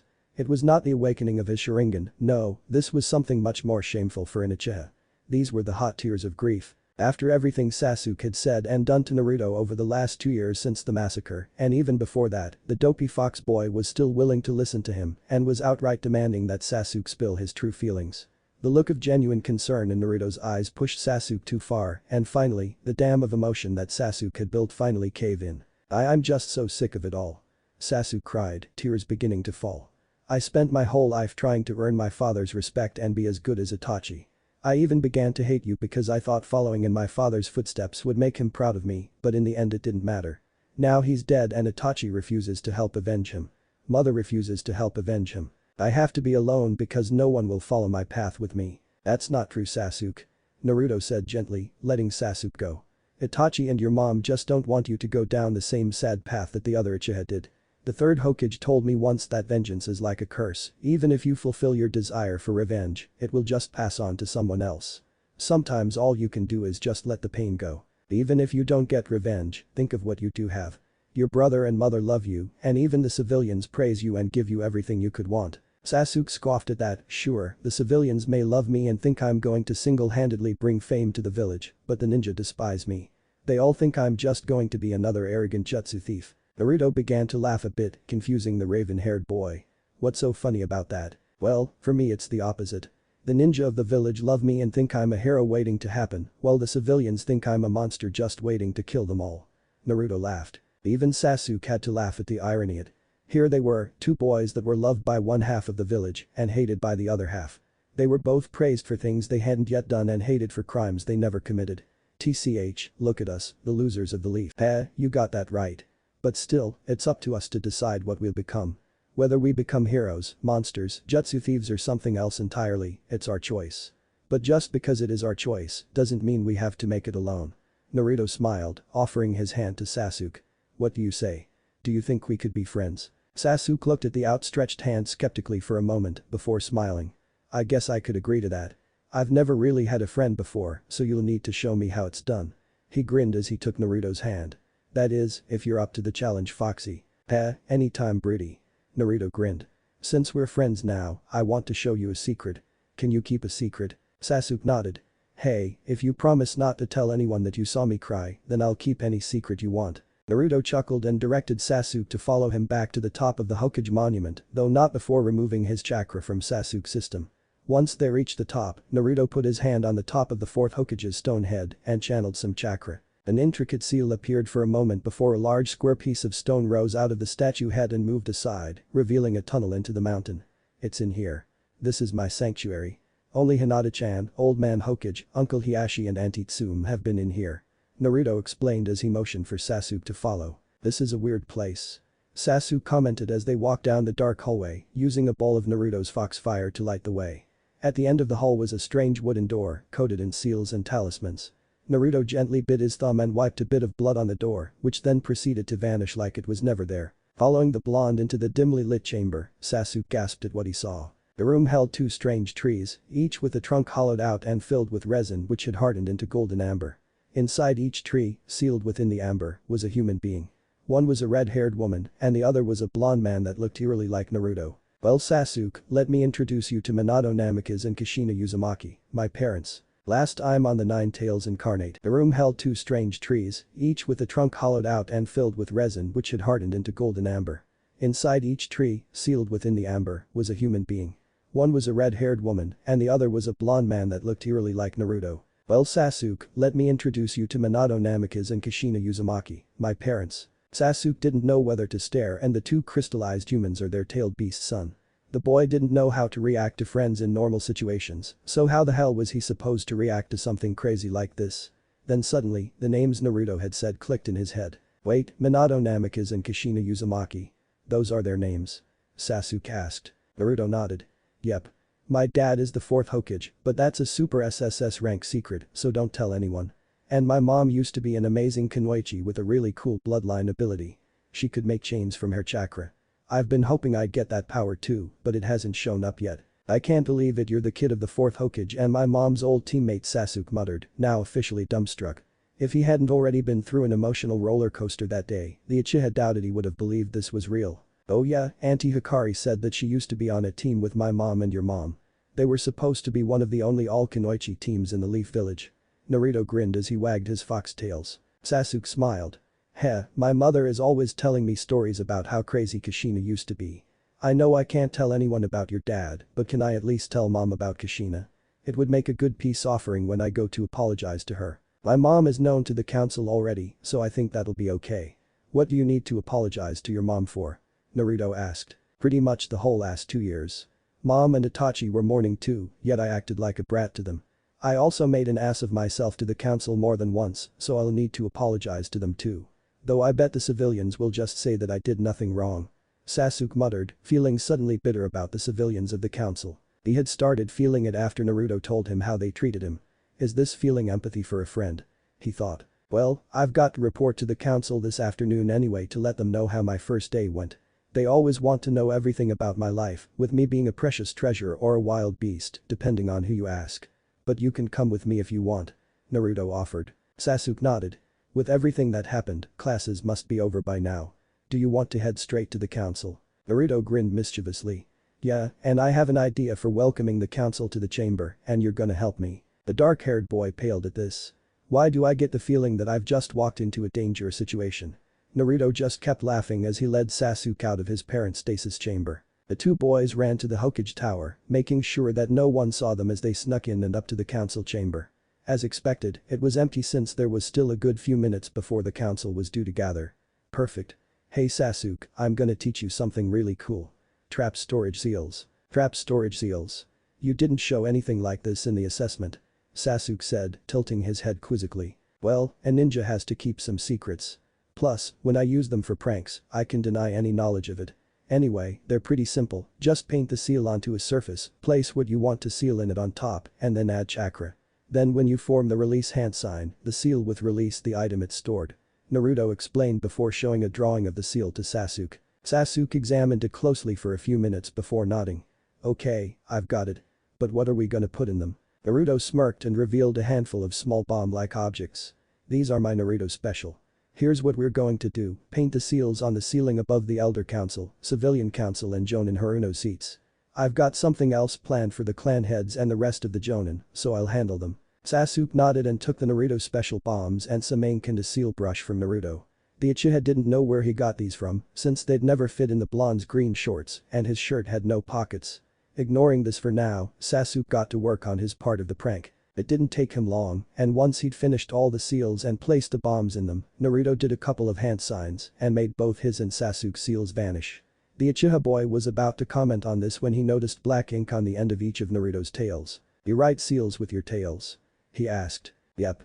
With 9 tails and 2 hands, I can make 11 seals all at once.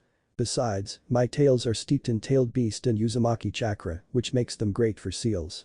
That brush I gave you was made from the fur on my tails too, Dadabeo.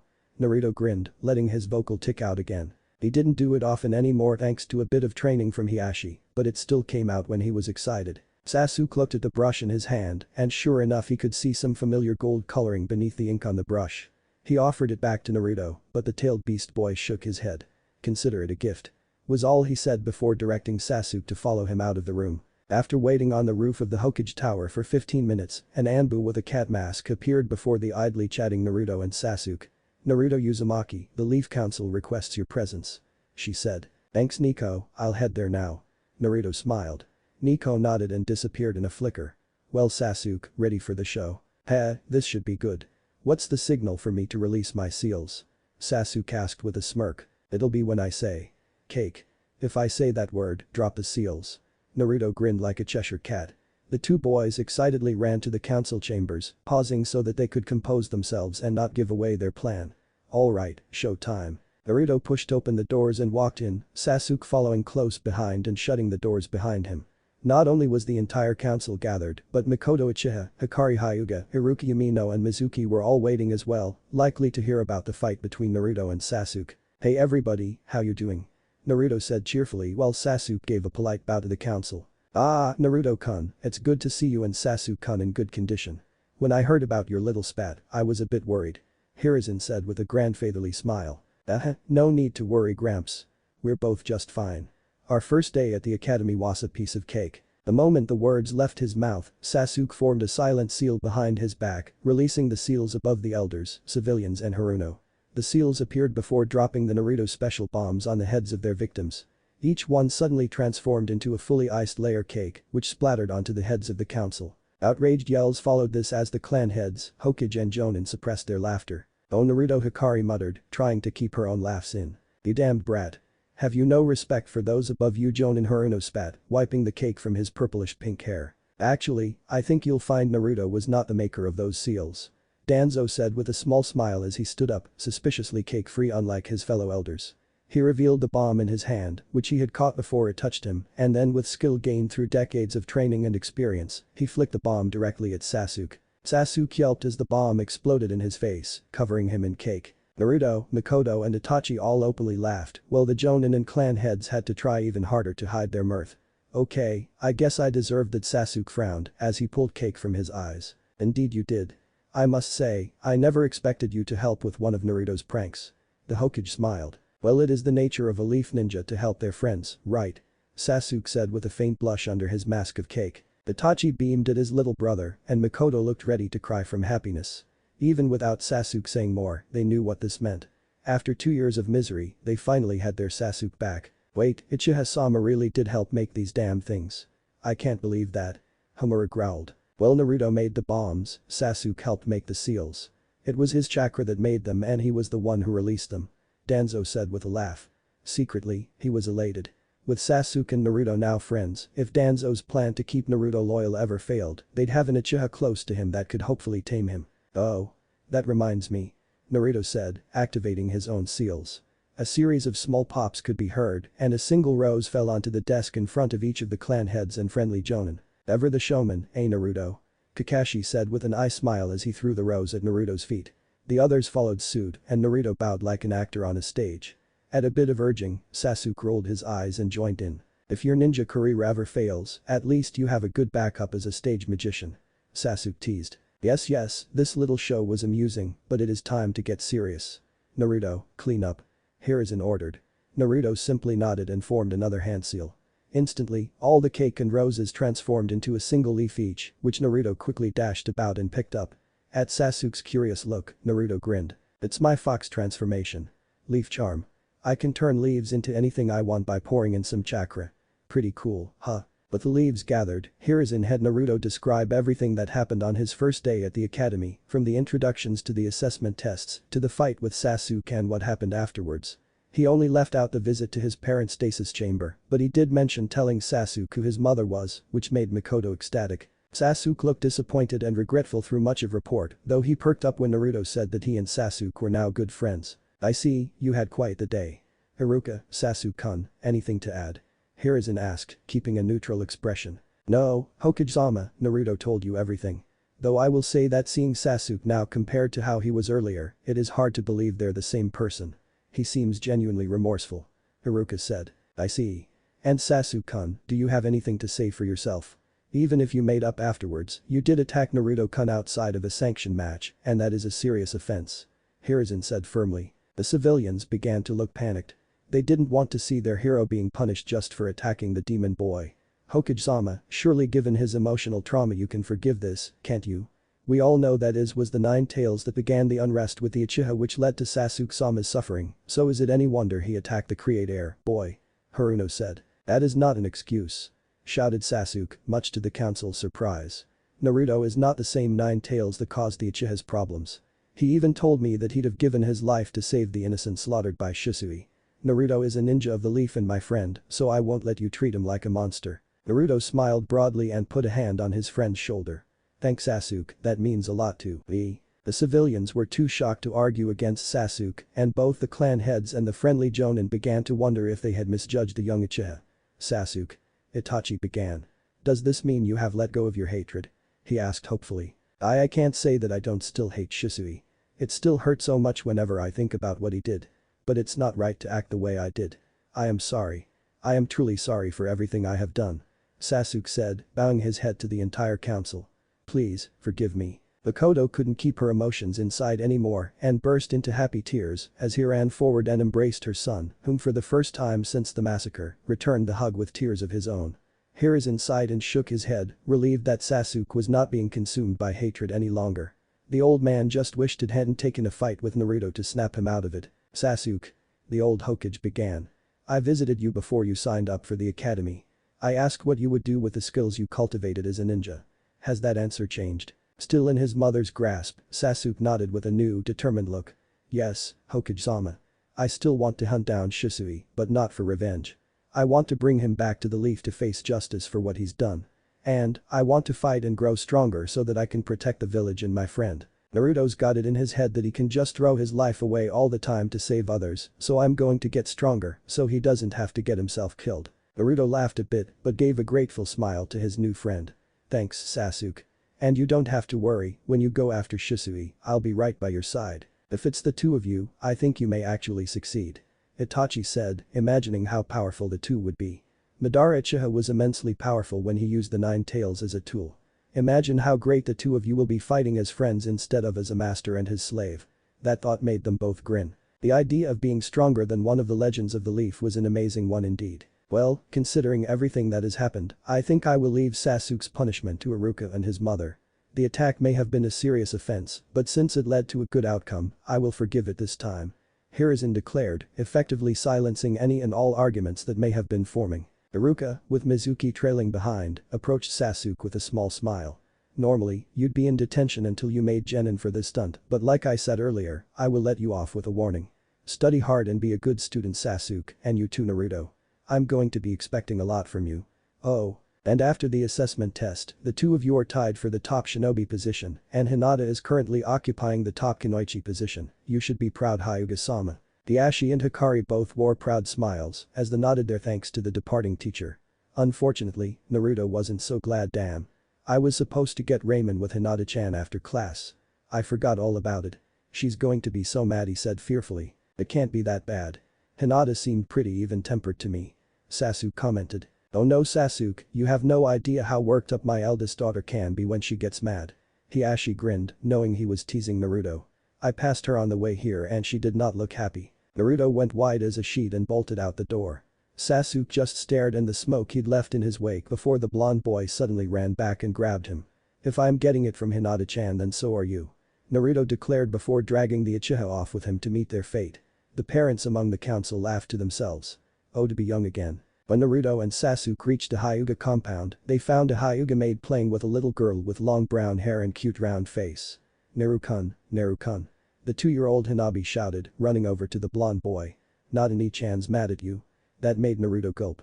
If even little Hanabi could tell Hinata was upset, then Naruto's goose was cooked. Now Hanabi-chan. Came a sickeningly sweet voice from inside the house. You don't want to spoil the surprise now, do you? Naruto and Sasuke paled as Hinata walked out into the yard, wearing a smile that meant something very unfortunate was about to happen. Naruto-kun, Sasuke-kun, let's have a little talk. Hinata said, activating her Byakugan. The two boys' screams could be heard throughout the village for a long time afterwards. Last time on the NineTailsIncarnate. Now Hanabi-chan. Came a sickeningly sweet voice from inside the house. You don't want to spoil the surprise now, do you? Naruto and Sasuke paled as Hinata walked out into the yard, wearing a smile that meant something very unfortunate was about to happen. Naruto-kun, Sasuke-kun, let's have a little talk. Hinata said, activating her Byakugan. The two boys' screams could be heard throughout the village for a long time afterwards. Since that busy first day at the academy, Iruka's class of ninjas in training steadily moved through the next 5 years at the academy. Just like with every generation of students, many of the civilian children dropped out until of the 5 starting classes of 30 students each, only a single class of 20 remained. Iruka had been the most popular teacher with the students that year, so he was selected to run the class, and he certainly rose to the challenge. The Jonin were claiming this was the most talented class since the village's founding. Naruto and Sasuke's friendship had been going strong through the last 5 years, to the point that they were best friends, and it was rare to see one without the other. Hinata also welcomed Sasuke into her group of friends after showing him exactly why the Hyuga were so feared. To Sasuke's surprise, he actually found it easier to get along with the other students and had fully integrated with Naruto and Hinata's friends among the clan children. He liked Hinata for not crowding him and acting like a fangirl. He reluctantly had fun with Naruto's pranks, and on top of it all, he had an eager sparring partner in Kiba. Shikamaru, Choji and Shino all got along with the boy as well, with Shino being the one who spent the most time with Sasuke other than Naruto, but the Nara and Akimichi boys preferred the sometimes lazy and sometimes gluttonous Naruto. The girls of the class, sans Hinata, had eventually divided into 2 fan clubs for Naruto and Sasuke, with Sakura and the civilian kids making up Sasuke's fan club and the children of ninja making up the Naruto fan club. Ino had started off in the Sasuke fan club, but had quit her antics after Naruto told her that Sasuke only liked strong and serious kunoichi. Training-wise, things hadn't changed much from the assessment on the first day, at least in terms of the rankings. Naruto and Sasuke were still tied for the top spot among the boys, with Kiba trailing behind. 2 strong rivals had motivated him to up his academic studies, while Hinata had never wavered from her top spot among the girls. Though Ino and Sakura gave it their best to pass her, leading them to be tied for second place. It hadn't been easy maintaining the top spot for Naruto, whom was constantly sabotaged by Mizuki and a few of the teachers from the special classes, which had been paid off by fear-mongering civilians. Still, he had persevered, and with his Ashi Hyuga helping to tutor the boy, Naruto had even kept high marks in the written parts of the various tests. Finally, after all that training, the day they were waiting for finally came, graduation day. Naruto awoke bright and early and threw on his ninja garb, a mesh shirt under a black jacket with a Uzumaki swirl emblazoned in orange on the back, along with a pair of Jonin-style blue pants. Naruto had originally wanted an orange jacket and pants, but he had been overruled grabbing his weapon pouches from his dresser. He'd stopped sharing a room with Hinata when he turned 5. He headed out the door to get breakfast before the academy. Naru-kun. Hanabi greeted as Naruto entered the dining hall. The now 7-year-old Hanabi had grown a fair bit taller and now wore black training garb. "Morning, Hanabi-chan. You still itching to start the academy?" Naruto grinned as he sat beside the young Hyuga. "You bet. Father finally convinced the elders to let me go. I'll start as soon as your class graduates." Hanabi smiled. At that moment, the door slid open again, revealing Hinata. Now 12 years old, Hinata had started developing, much to her embarrassment, so she hid her figure beneath a cream-colored and fur-lined jacket. She also wore the same kind of blue pants as Naruto, though they were darker and a little shorter. "Good morning, Naruto-kun, Hanabi-chan." She greeted. "Mother and father apologize, but they won't be joining us for breakfast. Apparently they are still in talks with the elders." Naruto scowled. He knew what these talks were about. Ever since Hanabi had been revealed as a prodigy in the Gentle Fist, many elders had tried bullying Hinata into giving up her title as heiress so the stronger daughter might lead the clan. Of course, with Naruto backing her up and the other clans backing him, the clan elders could do nothing to force the issue, though they still made it their life's mission to interfere with everything. And in truth, Hinata was stronger than Hanabi by a large margin, but their spars always ended in draws due to her reluctance to hurt her little sister. "Forget those old geezers. We need to get ready for the graduation exam. But as soon as we're genin, I'm leaving itching powder in their laundry again," Naruto declared, earning giggles from the girls and some snickering from the branch members, whom were also having their breakfast. Naruto and Hinata finished their food and with a goodbye to Hanabi, raced for the academy. As usual, Naruto took on his fox form and had Hinata ride on his back so they'd be there quicker. In the last 5 years, Naruto's full-sized fox form had grown and was now as big as a 2-story house, so he had to use his smaller forms when running about the village. When they arrived, they found Sasuke and Shino waiting for them in silence. After exchanging the usual pleasantries, they headed into the class and waited for everyone to gather. At 9 a.m. exactly, Iruka walked in and started the class. "Okay students, this is officially your last day as members of my class. Some of you will pass on to the genin rank, while others will need to join next year's group to get another chance at it. I hope you've been practicing." Iruka smiled. The first part was a written test, which Mizuki handed out. In the past, Mizuki had tried casting a Jinjutsu or transformation on Naruto's tests so that he would misread the questions and give wrong answers, but Naruto was immune to Jinjutsu and he could always feel the chakra in the transformations and dispel them. But this time, Mizuki thought he'd finally get the boy. He had gone to the Shinobi archives and asked for a copy of a previous year's Jonin written test under the guise that he was going to study it for his own eventual promotion. And of course, that Jonin test would now be given to Naruto. The fox boy could feel Mizuki's intentions as he handed Naruto the paper, and it took less than a second for him to figure out that he'd never passed this test honestly. Now if only he had some stealth skills like some kind of ninja, Naruto snorted to himself. "Fox ninja art. Familiar clone," he whispered. He felt one of his tails slip away from his being and form itself into a small golden fox with a single tail. Waiting for an opening, the fox dashed out the door. It headed to the Shinobi archives and found the answer key to the test and began reading it. Unlike a normal clone which was illusory or a shadow clone that needed to be dispersed to pass on its knowledge, his familiar clone kept a telepathic link with the original.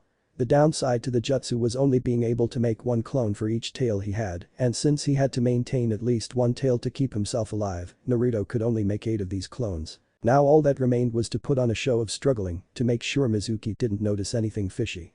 Formulating a special plan to further embarrass the Chunin, Naruto made another clone and sent it off on its own mission. Once the test was over, the familiar clone slipped back in and merged with Naruto again. Mizuki collected the papers and left Naruto's on top so that Iruka would fail him first. Unfortunately, it wouldn't go as planned. "Wait a moment Mizuki, I think you gave Naruto the wrong test. This is way too high level for even the average Chunin," Iruka commented. "But wait a second, these answers look Naruto. How do you know some of this stuff?" "Oh, you know Iruka-sensei," Naruto gave a grin at Mizuki. "I like to hang around the Shinobi archives. I guess Mizuki just wanted to test if I'd been learning anything there. Here's my real test," Naruto said, producing the correct test from under his desk with all the answers filled in. His second clone had stolen it from the teacher's lounge and rapidly filled it out while he worked on the Jonin test. Mizuki scowled as Iruka took the real test and graded it. "Good job, 98 PTS. I'll also see about grading the extra paper during the break. Maybe you'll get some extra credit." The scarred teacher smiled. That really pissed Mizuki off, but he just sat back and waited. There were more tests to come and more ways for Naruto to fail. After a few minutes of grading, Iruka was a master at this, their sensei announced the scores. Sasuke had beaten Naruto with 99 PTS, Sakura had gotten a perfect score of 100 PTS, Hinata had gotten 99 PTS, Kiba had managed to sneak in a pass with 56 PTS, Shino scored 98 PTS like Naruto, Shikamaru had gotten 74 PTS, without actually trying, Choji managed 67 PTS, Ino was able to reach 91 PTS, and lastly Sai got the minimum 51 PTS he needed to pass.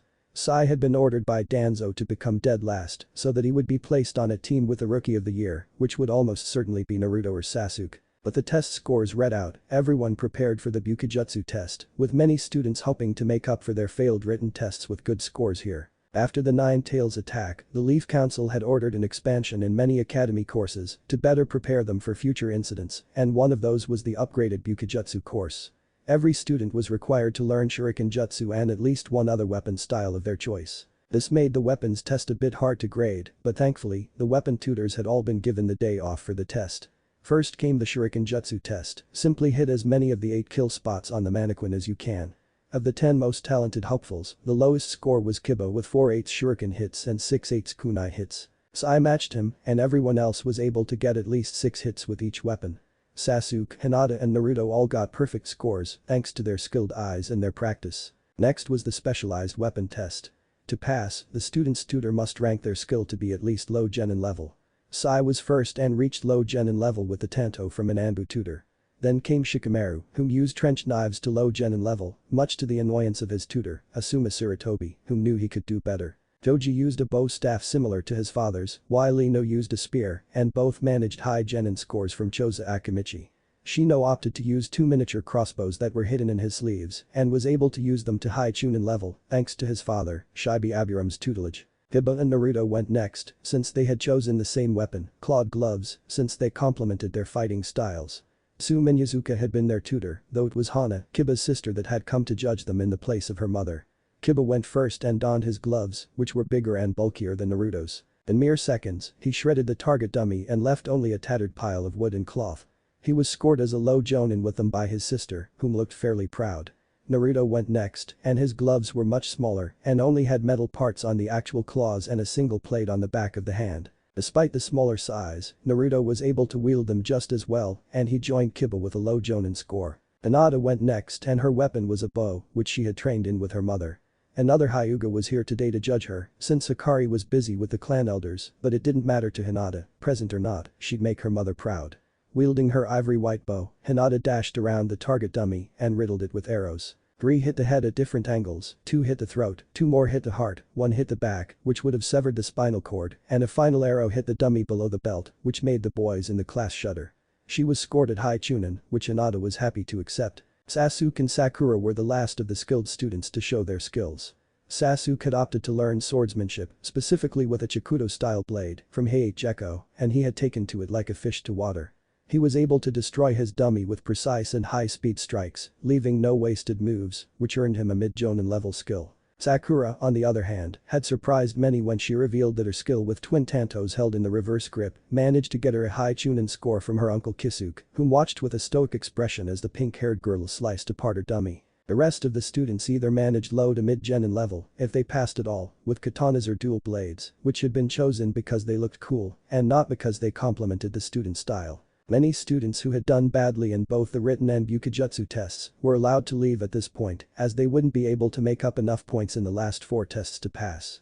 Jinjutsu was by far the hardest test for most of the students, as much of this generation had little talent for it. Sasuke, Sakura, Hinata, Ino and Shino were all able to cast Jinjutsu of their own and could escape Iruka's Jinjutsu within 3 seconds. Shikamaru, Choji and Sai were able to break the jutsu within 5 seconds, and Kiba took 8, while everyone else took at least 10 seconds if they managed to break out at all. Naruto, of course, was immune to the Jinjutsu, but since he couldn't cast one either, he was given a high, though not a top score. Yuinjutsu was next, and to Iruka's surprise, only 9 students were able to pass. Sai purposely flunked this so that Naruto wouldn't suspect Sai's ability if the emotionless boy ever needed to seal him, while the clan kids had been given extensive seal training when they helped Naruto with his pranks. Each of them was able to make a storage seal, a smoke seal, a basic explosive tag and a basic chakra sealing tag. Naruto went one further and created a seal that would allow one to store chakra to replenish themselves with later, as well as a gravity seal and paralysis seal. Sakura did the second best in sealing, which surprised Naruto, since the pink-haired girl rejected any of his attempts to help her. Perhaps her uncle trained her. The lunch bell rang and everyone went out to eat, with Naruto and the clan children grouping together to eat as usual, with Sakura and Sai tagging along. Man, these tests are so boring. I was hoping they'd be a little more exciting. Kiba said, Akamaru barking in agreement. The best tests are after lunch, the ninjutsu and taijutsu tests. Sasuke said with a grin, looking forward to having a rematch with Naruto in the taijutsu tournament. He felt it would be a good way to show how far he'd come from the first day. Yeah. I can't wait. It's been ages since we've had a good fight. Naruto said. Naruto, you've fought each of us at least once in the last week. Sai helpfully pointed out. A week is a long time for me, Sai. And besides, what was with you flunking the Fuinjutsu test? I showed all of you how to do those seals like 100 times. The blonde grumbled. HMPH. Don't flatter yourself, fox boy. I passed all on my own. Sakura sneered. Right, Sasuke-kun. Much of the group scowled at the girl.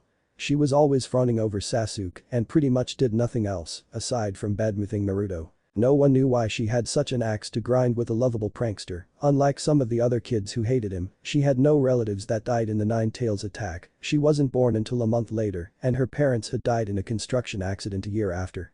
Sasuke had tried to use her love for him to correct her behavior, but it never worked. It was a shame too, since if Sakura was nicer to Naruto, Sasuke would probably have asked her out. She was a fairly strong kunoichi after all, and he thought she was pretty cute. Sasuke just sighed and ignored her while the conversation picked up again. After the lunch hour was up, Haruka called everyone back and told Naruto that he had gotten a perfect score on the Jonin test, though Naruto asked that he not get extra credit. He didn't need it and it would be unfair to his friends, plus it pissed off Mizuki. The next test will be the ninjutsu test. We're having it outside since I bet a few of you will go overboard like in the last assessment. Haruka said, giving pointed looks to Sasuke and Kiba, who had nearly burned down the building and had blown a hole in the wall respectively. Everyone eagerly ran to the training yard and quickly showed off the 3 academy jutsus, substitution, clone and transformation. Naruto's test was a little different, but that was simply because he had too much chakra to use the normal clone and transformation, so he instead used his familiar clones and his fox ninja art. Soul transformation, which was a solid version of the normally illusory transformation. But then came the fun part of the test. Okay everybody, now we'll do the extra credit portion of the test. Anyone with extra ninjutsu to show can perform them to earn extra points. This won't affect if you graduate, but it may influence your final ranking in the class. Haruka explained. Eagerly, the rookie 10 stood up and prepared to show their jutsu. For the most part, it was simply the clan children demonstrating their family jutsus, but there were a few additions. Instead of activating and using her Byakugan, Hinata flew through a series of hand signs before declaring water style. Water swallow. And shooting a series of small water birds from the ends of her fingers. The water bird shot towards the target before swooping at the last second and flying around the target to land a blow from the back. Sasuke decided to simply obliterate the target with fire style. Phoenix flower jutsu, leaving nothing but a pile of ash. Sakura further surprised everyone with ninja art. Scattered Sakura, which took cherry blossom petals that Sakura threw and turned them into razor blades. The jutsu shredding the dummy as effectively as Naruto and Kiba's claws had. Whoa, that was awesome, Sakura. Naruto praised, extending the proverbial olive branch. HMPH, beat that, you monster. Sakura sneered as she went back to fawning over Sasuke. Naruto huffed and stepped forward. He thought for a moment before smirking. Well, she did tell me to beat her, he thought. Naruto changed into his fox form and flared his chakra, startling the class and putting both Haruka and Mizuki on guard. Let me show you what a tailed beast can really do. He roared before gathering his chakra at the tip of each of his tails. Miniature tailed beast bombs began to form on the end of each one, which further scared the onlookers, but Naruto simply smirked. Tailed beast art. 9 tails Gatling. He roared. In an instant, countless smaller blasts of chakra shot from each tailed beast bomb and sent them crashing into the entire field of dummies, vaporizing each one and leaving a small crater where they used to be. Panting slightly at the exertion, Naruto dismissed the bombs and turned back to his human form before walking over to Sakura. Well Pinky, how was that? He asked with a cocky smirk. And Naruto? What was that? Haruka asked, looking between the boy and the destruction he caused. Oh that's my current trump card. I gather chakra at my tails, like if I wanted to make a tailed beast bomb, then fire it off in small bursts. Since my chakra is always connected to me, I can direct each mini blast. Takes a lot of concentration though, Naruto explained. Haruka just sweat dropped. It was a good thing he had Naruto go last. Well, never mind that for now. I think it's safe to say you all passed. Now, let's head over to the sparring ring for the final test, the Taijutsu test. Last I'm on the NineTailsIncarnate. Oh that's my current trump card. I gather chakra at my tails, like if I wanted to make a tailed beast bomb, then fire it off in small bursts. Since my chakra is always connected to me, I can direct each mini blast. Takes a lot of concentration though, Naruto explained. Iruka just sweat dropped. It was a good thing he had Naruto go last. Well, never mind that for now. I think it's safe to say you all passed. Now, let's head over to the sparring ring for the final test, the Taijutsu test. It had finally come, the Taijutsu tournament for the graduating class. Unlike the tournaments for the first couple of years at the academy, this one would be a mixed-gender tournament, so boys and girls would be fighting each other, not that anyone cared, they'd been sparring with each other for the last 3 years, and even longer for those who were friends outside the academy like the Rookie 10. The first round was, for lack of a better word, lackluster. There were 20 students in the graduating class, and with half of them being the Rookie 10, it was a landslide. Even Sai, who should have thrown his fight, couldn't bring himself to lose to the pathetic showing of the civilian he'd been matched with. It wasn't until the second round that things got interesting. The first match was between Sasuke and Ino. The Yamanaka girl, eager to prove her strength to her crush, fought hard with a style based around strong kicks and using her long hair to blind Sasuke. The Uchiha was fairly impressed and even got a few bruises from Ino's surprisingly hard legs, but in the end, Sasuke's superior skill shone through and he winded Ino with a gut punch before roundhouse kicking her out of the ring, winning him the match. Once the fight was done, Sasuke smiled at Ino. That was a good match, Ino-chan. You've gotten stronger. He said politely, making Ino blush and Sakura fume. The second match was Kiba vs Shino. It wasn't a hard-fought battle, since Kiba was a Taijutsu specialist and Shino was more of a hide-and-sneak attack type, but he managed to hold his own and earned himself some claw wounds for his effort before he lost. Unfortunate. Was all the Aburam said. The third match was Hinata vs Choji and was like watching a dainty princess take down a raging bull. Choji threw his whole body into every one of his heavy punches and kicks, but Hinata danced through the blows and gently struck various points on Choji's body, draining his stamina before delivering a single palm thrust to knock him out of the ring. It took a few moments before Choji recovered enough to know he'd lost, but when he did he congratulated Hinata and took his loss well. The fourth match was Sakura vs Sai, and it wasn't really much of a fight. Sai still needed to hang back to be named dead last, and Sakura displayed a shocking amount of skill, especially considering she had never been great at Taijutsu. Sai meekly defended a few blows and threw a couple of token punches before allowing himself to be knocked out of the ring. He did make one crucial mistake though, he rolled with the final blow just enough to negate most of the force of Sakura's punch. Normally it wouldn't have mattered, but Naruto, Sasuke and Hinata were known for having sharp eyes, and they all noticed and were giving the pale boy suspicious looks. The final match of the second round was Naruto vs Shikamaru, and the lazy boy was considering the pros and cons of surrendering. It's not like he hadn't already passed with the scores he'd gotten on the other tests, so did it really matter? Naruto sensed Shikamaru's intentions and gave him a foxy grin. Damn troublesome blonde. Pulling faces like that makes it really hard to let him down, oh well. Nara thought before stepping into the ring. Shikamaru's fighting style had been shaped around boxing, since it complementing the trench knives he used, but it was not a good match against Naruto, whom was less direct in his blows and relied on trickery. Naruto opted to use his fox paw style, which he had refined in the last 5 years, to even more closely resemble the Hyuga gentle fist. The main difference now was that Naruto relied a bit more on force, since he didn't have the pinpoint accuracy of the Byakugan. Shikamaru lasted a good 5 minutes, which surprised even himself, but in the end he was left too numb from Naruto's chakra-infused palm strikes. As soon as Naruto had struck his arms again and left them too numb to move, Shikamaru surrendered. Fighting Naruto might not have been as painful as fighting the other skilled students, but it was still uncomfortable. Well done to all of you. Iruka said, clapping as the 5 round 2 winners stood before him. Now, since there are 5 winners, one of you will be paired with Mizuki in round 3. If the one who faces Mizuki wins, then we'll have 3 people in round 4, so I'll fight the extra. Then the winners will fight in the finals. Do we have a volunteer to fight Mizuki? Naruto smirked, but Sasuke beat him to it. I'll do it. I want to test my skill against a Chunin. He said simply, hiding his real intentions. Sasuke was a sharp young man, and he didn't miss what Mizuki had tried to pull in the written test. This would be his chance to have a little fun with the fool. Okay then. Sasuke will face Mizuki, Naruto will face Sakura, and Hinata will face Kiba. Sasuke and Mizuki will go first. Iruka declared. Mizuki smiled as he entered the ring. He planned to throw the fight since he knew Naruto would beat Sakura and would be forced to either fight Sasuke or Hinata, which Mizuki thought would distress the boy. Oh, how surprised he would be in the coming minutes. As soon as Iruka began the match, Sasuke dashed forward and kicked Mizuki hard in the balls. The Chunin went bright red as he fell to the floor gasping before being kicked in the face, then gut punched and finally picked up and thrown out of the ring like a trash bag. Iruka and those outside Naruto's circle of friends looked horrified at the Uchiha's brutality, while those who liked Naruto laughed and applauded. Well, that was disappointing. I expected more from a Chunin. He wasn't even half as good as Naruto and Kiba. Sasuke said, rubbing salt in the wound. Iruka just sighed and propped Mizuki against a tree. There was no permanent damage, so he decided to just leave his fellow teacher to wake up on his own. Next, Naruto vs Sakura. Iruka called. The blonde and pinkette stepped into the ring, wearing matching smirks. Ready to lose, you monster? Sakura taunted. Ha! I'm not even going to need my fox to jutsu here. I'll fight you with the academy style. Naruto shot back, taking the familiar stance of the basic academy style.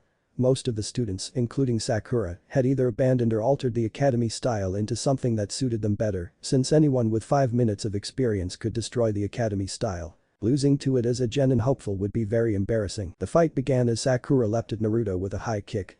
Naruto blocked it and delivered a couple of basic jabs to Sakura's torso, but she shook them off. She was very resilient for a 12-year-old girl, even a ninja one.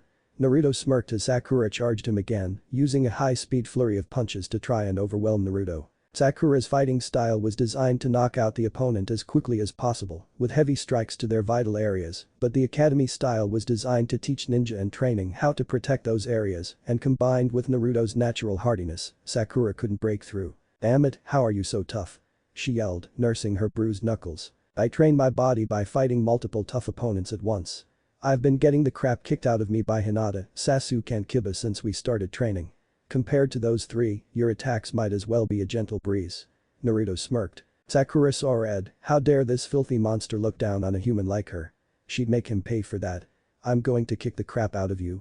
She roared, leaping high in the air to deliver a drop kick to the top of Naruto's head. You can try. Naruto replied, taking the blow without blocking, dodging or even reacting. But it won't be today. Sakura looked stunned that Naruto took her attack and it left her open to a counter-attack. Naruto gave her a quick jab to the thigh, then a follow-up kick to the top of her right arm before delivering a roundhouse kick to the head, knocking her out of the ring. Sakura fell to the ground stunned. She hadn't just lost to the monster or to the academy style, she'd also lost to the very first combo that every student learned and forgot as they advanced. Winner. Naruto Uzumaki. Iruka declared, making Naruto's friends cheer as he gave a little bow. He went to help Sakura up, but she looked away from him, her eyes hidden by her hair, but tears clearly seen running down her cheeks before heading over to stand by herself. I get that she doesn't like me, but crying over a loss like that is weird. And what's with those weird feelings? Doesn't feel like any hatred I've felt before. Naruto thought as he went to watch the match between Hinata and Kiba. Sasuke had also noticed Sakura's strange behavior and felt a twinge in his chest. He wanted to go over and comfort her, and he knew it would likely make her happy, but his pride and friendship with the Nine Tails stopped him. Sasuke couldn't bring himself to extend kindness to those that hurt Naruto, especially those that had no real reason to hate him. Ignoring the pink-haired girl, everyone turned to watch the Hyuga Era's fight and ultimately defeat the dog user. Kiba's style was very similar to Naruto's fox form fighting style, and Hinata had practically spent her whole life sparring with a gold fox, so Kiba wasn't too difficult for her. Still, she was gracious in victory, and Kiba took the loss well, though he swore he'd beat her next time. Then it came time for round 4 and Naruto volunteered to fight Iruka since he didn't want to risk fighting both of his best friends on the same day. Iruka stood across from Naruto and couldn't contain his proud smile. The boy had really grown on him and had even bowed to Iruka and apologized on the behalf of his predecessor for killing Iruka's parents. After that, Iruka began to see Naruto as like a little brother and regularly joined him for ramen at Ichiraku's. Naruto also saw Iruka as one of his older brothers, along with Itachi and Kakashi. Okay Naruto, which style are you going to fight me with? I know that the fox paw isn't your only one. Iruka smiled. Naruto grinned. Heh, should have known I can't sneak anything past you Iruka-sensei. The truth is, I have 3 styles.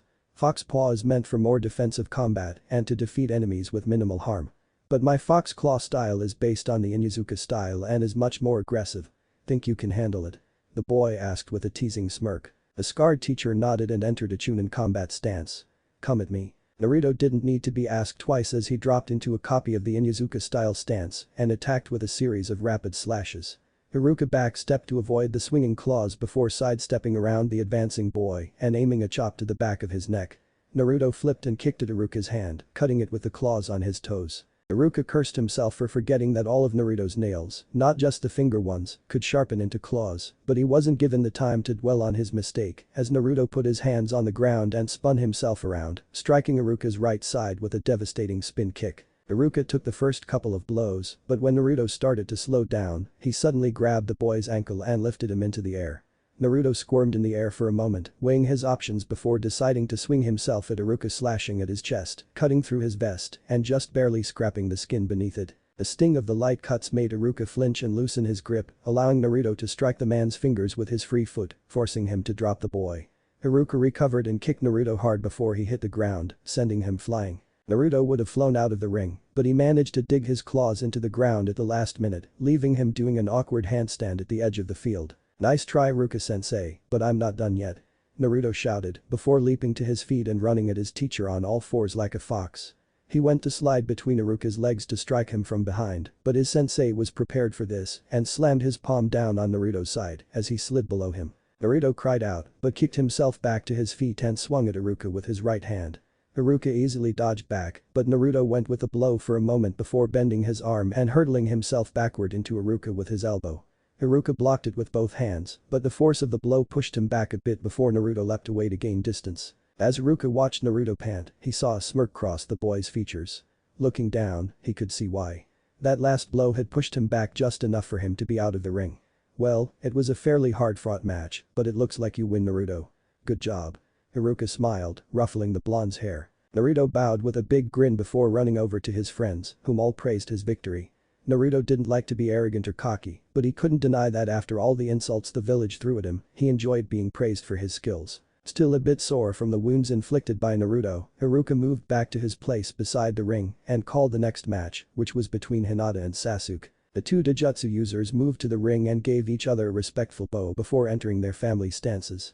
In the recent years, Hinata has been training with her mother in a variation of the gentle fist style, known as the gentle wing style, which focused more on large, sweeping movements instead of jabs and palm strikes. It was just as effective as gentle fist if the user had the necessary flexibility. The Hyuga elders didn't like it, but Hinata and Hikari agreed that they could go to hell. "Begin," Iruka called, and in an instant, the two genin hopefuls closed the distance and began rapidly exchanging blows. Hinata was the faster of the two, but Sasuke was stronger and hit harder, which worked against Hinata since her weakest area was her physical endurance. Since Sasuke hadn't unlocked his Sharingan yet, much to his annoyance, Hinata always refused to use the Byakugan, but since both their fighting styles relied heavily on their Dojutsu, both were at a disadvantage. "How do you think this is going to go?" Kiba asked his friends. "Sasuke is really tough, but I think Hinata-chan will win," Naruto answered. "I'm not so sure," Shikamaru said. Sasuke has had more experience using his style without the accompanying Dojutsu, not to mention Hinata has had less experience with her newer style. "I think it'll be close, but Sasuke will get the win." Ino grinned. "Wow, should I invite you to the Sasuke fan club, Shika?" she teased. "Troublesome blonde, I'm merely stating the most likely outcome from the information I have at hand," the lazy boy replied. Just as Shikamaru had said, Sasuke began to claim a slight lead on Hinata, slowly pushing her back. Deciding it was all or nothing, Hinata prepared her newest technique, gentle wing. Four-feather dance. She yelled before leaping at Sasuke with her arms held out like wings. Chakra in the shape of feathers lined the underside of each arm and she swung them at Sasuke's four limbs. The chakra feathers acted like blades attached to Hinata's arms and completely shut off the chakra flow to each of Sasuke's limbs. "Damn it." Sasuke growled as he lost feeling in all his limbs. "When did you learn that?" Hinata began panting hard. I learned it while training with mother. It's an early answer to the 8 trigrams. 4-palm move. Unfortunately, it takes a huge amount of both chakra and control." Sasuke nodded. "Well, it was a great move. But I'm afraid this fight is over now." "Rah!" The boy roared as he forced chakra back into his limbs, shattering the blocks that Hinata had placed on his chakra network. "I've been practicing methods of forcing out foreign chakra since my fight with Naruto on the first day. It takes almost all my chakra to do it, but at least I can move now. Now I'll show you my technique." Oh no." Hinata cried, unable to move from the exhaustion of her last move. Sasuke leapt in the air and called out Uchiha style. "Heavenly Talon." Before focusing all his remaining chakra into his right leg and descended down onto the field with his right foot extended and his left foot tucked beneath him. Naruto and the others watched with horror. If that move hit Hinata, she could be seriously hurt. Sasuke knew this, and instead of aiming directly for Hinata, he aimed at the ground just a couple of feet in front of her. He smashed into the ground with huge force, creating a crater and a shock wave that blasted the weakened Hinata out of the ring. Winner. Sasuke. We'll have a short break so Sasuke can recover a bit before we move on to the last round. Iruka instructed as he watched Sasuke and Naruto rush over to help Hinata up, which made Sakura more than a little jealous. Why does Sasuke care so much about the monster and Hinata? It would make it so much easier for me if he'd just hate them. She thought bitterly. Meanwhile, with Hinata, Sasuke and Naruto were both praising her on a well-fought win, with Naruto gushing over how cool her new move was and how it made her look a bit like an angel or a swan. Sasuke agreed, though in a more held-back way, simply saying that the move was amazing. Naruto used some of his chakra to replenish both Hinata and Sasuke so that the two boys could fight at full power in their last match. When the break was over and Iruka called them both into the ring for the final match, Sasuke decided to surprise everyone. "Naruto, I want to fight you in your fox form. At least the human-sized variant," he said simply. "Are you sure about this? My fox form is a lot stronger, it's not something I like to use in fights with friends." Naruto replied. Sasuke nodded. "I know, but in this fight, don't think of me as your friend. I want you to fight me seriously as a fellow ninja. And if I'm ever going to be able to call myself your equal, I need to be able to face you at your best." Naruto paused for a moment before nodding seriously. It was an unusual expression on the usually jovial-tailed beast, but if his friend and rival wanted to face him as equals, then he would do as he asked. In a burst of chakra, Naruto was replaced by his fox form, whom from head to toe was roughly the length of an adult male human. His 9 golden tails were each as long as his body and swayed behind him. Iruka watched the boys nervously. The whole class was anticipating a big and showy match and were making small bets with each other over who would win. Many asked Shikamaru for his input since he had been right with Hinata and Sasuke, but he simply told them that it was impossible to predict with these particular two. Swallowing hard, Iruka stepped forward. "Okay, the final match between Naruto and Sasuke will now begin." Unlike the earlier fights, neither fighter budged an inch other than getting into their stances. Naruto was poised to pounce, with his claws and teeth bared, his fur puffed up and his 9 tails all stretching out behind him, spreading out from each other so each tail could be clearly seen. Sasuke took a slightly altered version of the standard interceptor-style stance, which Sasuke had modified to better fight his bestial opponent. Unlike their first fight, this wasn't going to devolve into a brawl or escalate into a full-on jutsu match. This was a simple battle with each fighter expressing a single thought with their entire being. For Sasuke, this was "I will prove that a human can stand as equal to a tailed beast." For Naruto, this was "I will fight you with my all, not as a tailed beast, but as a ninja of the leaf." The inevitable clash finally came, with both closing the distance in a single bound. Sasuke struck first, aiming a kick to Naruto's underside with the hopes of knocking him skyward, where Sasuke would have an advantage. Naruto avoided the kick and dashed to Sasuke's side, where he could kick at Sasuke like a bucking horse. The kick landed and really did have the force of an angry stallion, but Sasuke channeled a bit of chakra to his side to cushion the blow and stop his ribs from being cracked.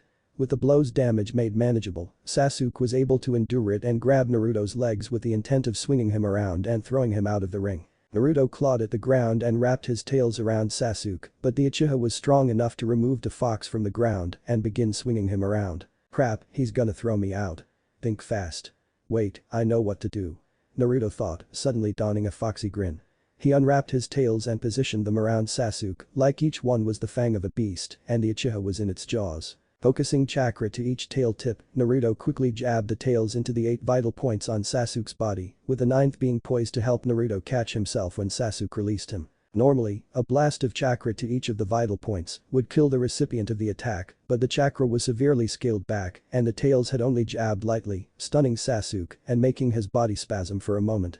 But that moment was all Naruto needed and Sasuke involuntarily released his prisoner, whom went flying out of the ring. "Hope this works," Naruto thought before unleashing a burst of chakra from his 9th tail. The chakra acted like a massive gust of wind and shot Naruto back into the ring even faster than he'd been thrown out. He aimed himself and slammed his head into Sasuke like a human or fox missile. Unfortunately, Sasuke was still stooping down after ejecting Naruto's chakra, so instead of his stomach, Naruto smacked into his head. There was a resounding donk. As their heads smashed together and both fell to the ground with swirls in their eyes. Neither moved and after a quick check from Iruka to make sure they were both still breathing, the teacher burst into laughter and announced double KO. The class quickly followed him in their laughter while Hinata, Ino and Sakura dashed forward to nurse the boys back to health, or at least consciousness, so that they could all go back inside for the final results of their graduation test. Back in their classroom, Mizuki watched the class while Iruka finished adding up the scores. Only 13 students had passed, and the 7 that had failed had already been quietly sent home with an invitation to join the next graduating class to try again. Eventually, Sasuke and Naruto came back to the waking world, though both had splitting headaches and complained about how hard the other's skull was. Truth be told, both were a little disappointed by the outcome of their match, hoping for a clear winner to help them decide who was stronger, but Hinata made the point that since it was a double KO, they could officially call themselves equals. Both boys were happy to accept that. Finally, after 15 minutes of waiting and 5 minutes after the younger classes had been dismissed, Iruka came back with the results of the tests. All of the rookie 10 had passed, along with 2 ninja family girls and a single hard-working male civilian. Okay, the rankings of this year are, from bottom to top. 12th and dead last of this year, Sai. Be sure to try harder in your genin training. Iruka began. Sai merely nodded, but had an air of satisfaction around him, knowing he'd done his job. 11th is Ami Kurosaki. 10th is Fuki Yamamoto. 9th is Kota Hirano. These were the 2 ninja family girls and the civilian boy respectively. 8th is Choji Akimichi. The plump boy looked a little downcast at the low rank. 7th is Shikamaru Nara. The lazy boy didn't care, ranks at the stage weren't important unless you were the top or bottom. 6th is Kiba Inuzuka. Kiba growled, he would have gotten a higher score if it weren't for those damned written and genjutsu tests. 5th is Ino Yamanaka. The blonde scowled, knowing she'd been beaten by Hinata and Sakura. She'd have to try harder and make Chunin before them. 4th is Shino Aburam. He didn't mind. It was an expected outcome. 3rd is Sakura Haruno. Sakura went a bit pale at this news. Not only was she not top Kunoichi, but she'd been beaten by the demon. 2nd is Hinata Hyuga, who is this year's top Kunoichi. The Hyuga era smiled and looked to Naruto, whom gave her a big thumbs up. And lastly, tied for first place is Sasuke Uchiha and Naruto Uzumaki, with identical final scores. Iruka proclaimed. No one in the class had expected anything else, since they'd been tied since the beginning, but that didn't stop a certain vocal Sasuke fan from arguing. How did the monster get the same score as Sasuke-kun? Sakura yelled, slamming her hands on the desk and making Naruto, who was still in his fox form, wince at the volume. Iruka sighed and rubbed his temples. The exact mathematics behind the scores are too complex to go into now, so I'll make it simple. Sasuke was superior in the written test, Yukijutsu test and Jinjutsu test, while Naruto was superior in the Fuinjutsu test, the Ninjutsu test and the Taijutsu test. Does that answer your question? Normally, the rest of the class would have left Sakura to her ramblings, but Iruka mentioned something that they all picked up on. Wait a moment, sensei. Didn't Naruto-kun and Sasuke-kun tie in the Taijutsu test? Ino asked. Iruka shook his head. In the final match positions, yes, but in their scores, no. While both fought well in all their matches, Naruto's victories were cleaner and showed more skill. For Sasuke, he almost lost his match with Hinata and only barely managed to win once she could barely move, and while he did defeat Mizuki, his style in that match was unrefined and amateur, more like a street brawl than a ninja battle. So in the end, Naruto got the higher final score in Taijutsu. Most of the class, especially Sakura and Mizuki, turned to look at the Uchiha, but he simply shrugged. I figured Naruto was better in Taijutsu anyway. The guy has 3 fully developed styles for his human form and an even stronger style for his fox form. I'm happy to come second here. Ah, that actually brings me to my next point. Iruka said, pulling out 2 certificates and a medal. Normally, I'd give these certificates to the top shinobi and top kunoichi, with the higher scoring of the 2 also getting this medal and being named Rookie of the Year. But while Hinata's rank is obvious, for Naruto and Sasuke it isn't so simple. Naruto raised his hand. Hey sensei, why not name me top shinobi and make Sasuke Rookie of the Year? You'd be that willing to give up on that medal? You usually love shiny gold things. You're like a magpie, Sasuke smirked. Hey, I only like shiny gold because it matches my fur. And besides, I mainly want to be top shinobi, so I form a pair with Hinata-chan. Naruto declared, trying to keep the faint blush from his cheeks. Hinata was bright red, but at least she didn't faint. Iruka just chuckled and accepted the compromise before handing out the real prize of the day, their hidden leaf headbands. The rookie 10 all grinned wide, they were now officially ninjas of the village. Last I'm on the NineTailsIncarnate. Naruto raised his hand. Hey sensei, why not name me top shinobi and make Sasuke Rookie of the Year? You'd be that willing to give up on that medal? You usually love shiny gold things. You're like a magpie, Sasuke smirked. Hey, I only like shiny gold because it matches my fur. And besides, I mainly want to be top shinobi, so I form a pair with Hinata-chan. Naruto declared, trying to keep the faint blush from his cheeks. Hinata was bright red, but at least she didn't faint. Iruka just chuckled and accepted the compromise before handing out the real prize of the day, their hidden leaf headbands. The rookie 10 all grinned wide, they were now officially ninjas of the village. The rookie 10 celebrated their newly acquired genin rank with loud cheers and uproarious mirth. With the tests done, Haruka dismissed the class and told them to report back in 2 days for the team assignments, which added more excitement to the genin. I can't wait to see our teams. Maybe we'll get put on the same team. Naruto said as Sasuke and Hinata followed behind him on their way back to the clan district. With the Uchiha clan compound no longer being investigated and the repairs complete, the surviving Uchiha had returned to their ancestral home. It's possible. The top shinobi and top kunoichi are always placed on a team with the dead last. But since we have an odd number of graduates, we may end up as a 4-genin team. Sasuke commented. So it would be the 3 of us and Sai. I don't mind that, but I wish Sai would be more social with us. Hinata said. Sai had left the class on his own as soon as he had received his headband, and Sakura had vanished somewhere not long after, leaving only the 8 clan kids to wander home. As they reached the entrance to the clan district, Naruto narrowed his eyes. Mizuki was waiting at the gates of the district. What are you doing here, Mizuki-sensei? Naruto asked, not letting on that he didn't trust the man. Ah, Naruto. I was hoping to speak to you in private. Can we talk? He asked. The other clan genin looked at Naruto with skeptical eyes, but Naruto waved them off. You guys go on ahead. I'll catch up soon. Mizuki suppressed a smirk as the other genin just shrugged and left, leaving Naruto to follow Mizuki to the rooftops nearby. So what did you need to talk about? Well, there is a little extra test for you this year. Mizuki began, trying to form his smirk into a warm smile. Oh? But I'm already a genin. Why would I need more tests? Naruto asked. Well, this is a special advancement test only given to the rookie of the year. Sasuke may have been given the title officially, but the teachers at the academy agreed you'd be more deserving. Naruto restrained his snort of amusement but allowed Mizuki to go on. Anyway, since we have an extra genin this year, we are offering the advancement test to the best genin. If you pass, you'll be named elite genin and added to the team of your choice as a secondary leader with the authority to command the other genin. Mizuki thought he was being clever here. Surely the little demon would do anything to have power and authority over his human peers. Once again, he misjudged the boy's character with his assumptions. Naruto could sense the ill intent and knew it was all a lie, but he played the part of the eager genin. Wow sensei, I could be made an elite genin. What's the test? He asked with faux excitement. All you have to do is sneak into the Hokage library and retrieve the scroll of sealing located within. You'll need to avoid the Anbu guards, but they've been told to go easy on you. Once you have the scroll, you'll need to take it to the southwest checkpoint house in the forest outside the village. Do you know where that is? Mizuki asked. Naruto nodded. Itachi Nai-san told me about it. I'll find it. Mizuki grinned. Good. Just get it there before midnight tonight and you'll pass. This was truly the perfect scheme for Mizuki. If Naruto failed, he'd be accused of conspiring to steal a leaf relic, and no way would the council believe the demon over a teacher, and if by chance that Naruto succeeded, then Mizuki would get the scroll and be able to kill the demon before leaving the village. It was foolproof. Unless Naruto had sensed the scheme from the beginning, which he had. Okay sensei, I accept. I'll get the scroll and bring it to the checkpoint before you know it, Dadabeo. Naruto declared, throwing in his tick for good measure.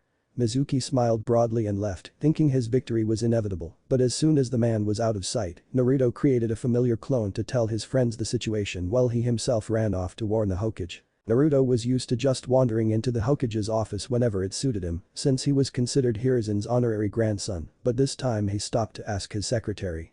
The elderly woman had replaced the last secretary after she'd been rude to Naruto, and the new one was much kinda, being a retired shinobi. Hey granny, I need to see the Hokage. It's really important. Naruto said, surprising the secretary. The old woman's eyes widened.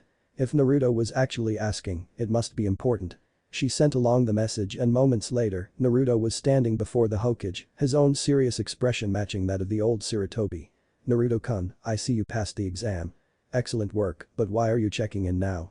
You could have waited for the council meeting tomorrow. I was going to, but I was on my way home earlier when I came across some moles digging around the foundations.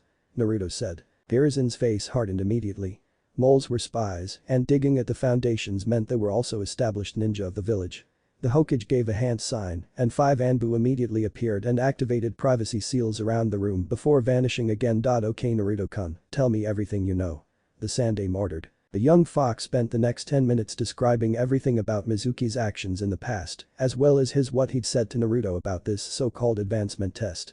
The Hokage scoffed at that. There were elite chunin and elite jonin, but no such thing as an elite genin. Naruto-kun, if Mizuki has been causing you so much trouble, why have you not reported him before now? Hiruzen asked. Well, if I came running to you every time some random idiot was mean to me, I'd never leave your office. Don't forget that aside from the Ichirokas, none of the civilians like me. I figured I should learn to solve my own problems. But this time, he is endangering not just me, but the village, so I had to tell you. Naruto replied. Hiruzen gave a sad smile, the little fox really did carry too much on his shoulders. Very well, I can respect that. But what to do about Mizuki? He cannot be allowed to get away with this scheme. Naruto, since you were the main victim of his actions, how would you like to play an instrumental role in his capture? I'll pay the wage of an A rank mission and add an A rank to your record. Naruto gained a mischievous smirk. Well, an A rank on my record would be nice, but I don't really need money. I still have 2/3 of my S rank pay from the Hyuga affair when I was 3. Hiruzen sighed. He knew where this was going. Okay Naruto, what would you like instead of the money? 5 jutsu from that scroll I'm supposed to steal, and the option to pick my teammates. Naruto stated. I'll give you 1 jutsu from the scroll, teach you another jutsu myself, and let you pick a single member of your team with the other picked by myself. The Hokage haggled. 3 scroll jutsu, 1 of your jutsu and both teammates and you pick the sensei. Naruto retorted. 2 scroll jutsu, 1 of my jutsu and 1 teammate. Final offer.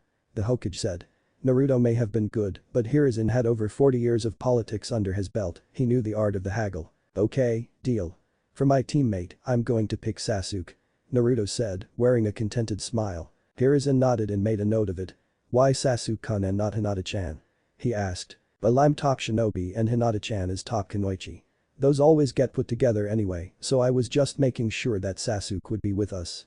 Now which jutsu am I going to get? Naruto asked. Clever.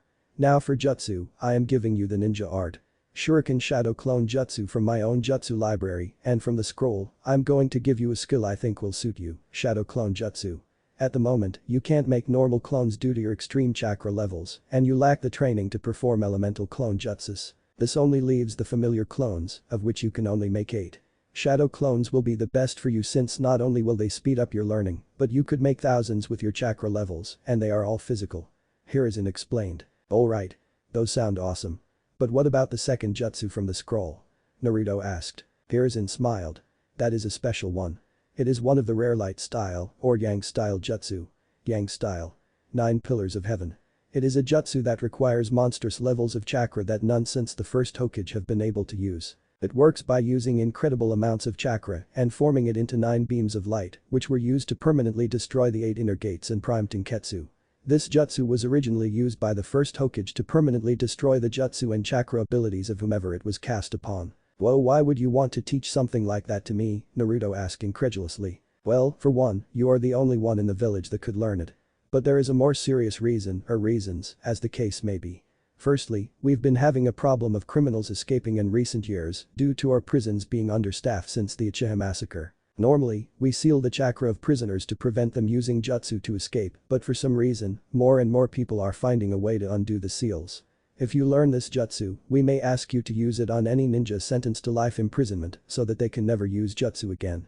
Hiruzen explained. The young-tailed beast scowled. I don't think I like the idea of being used as some kind of punishment. He said bitterly. I am aware. That part of the idea was suggested by the council. You see, we've been planning to have you learn it for a while, to preserve the jutsu's history, but we needed to come up with practical reasons to placate your more vocal detractors on the council.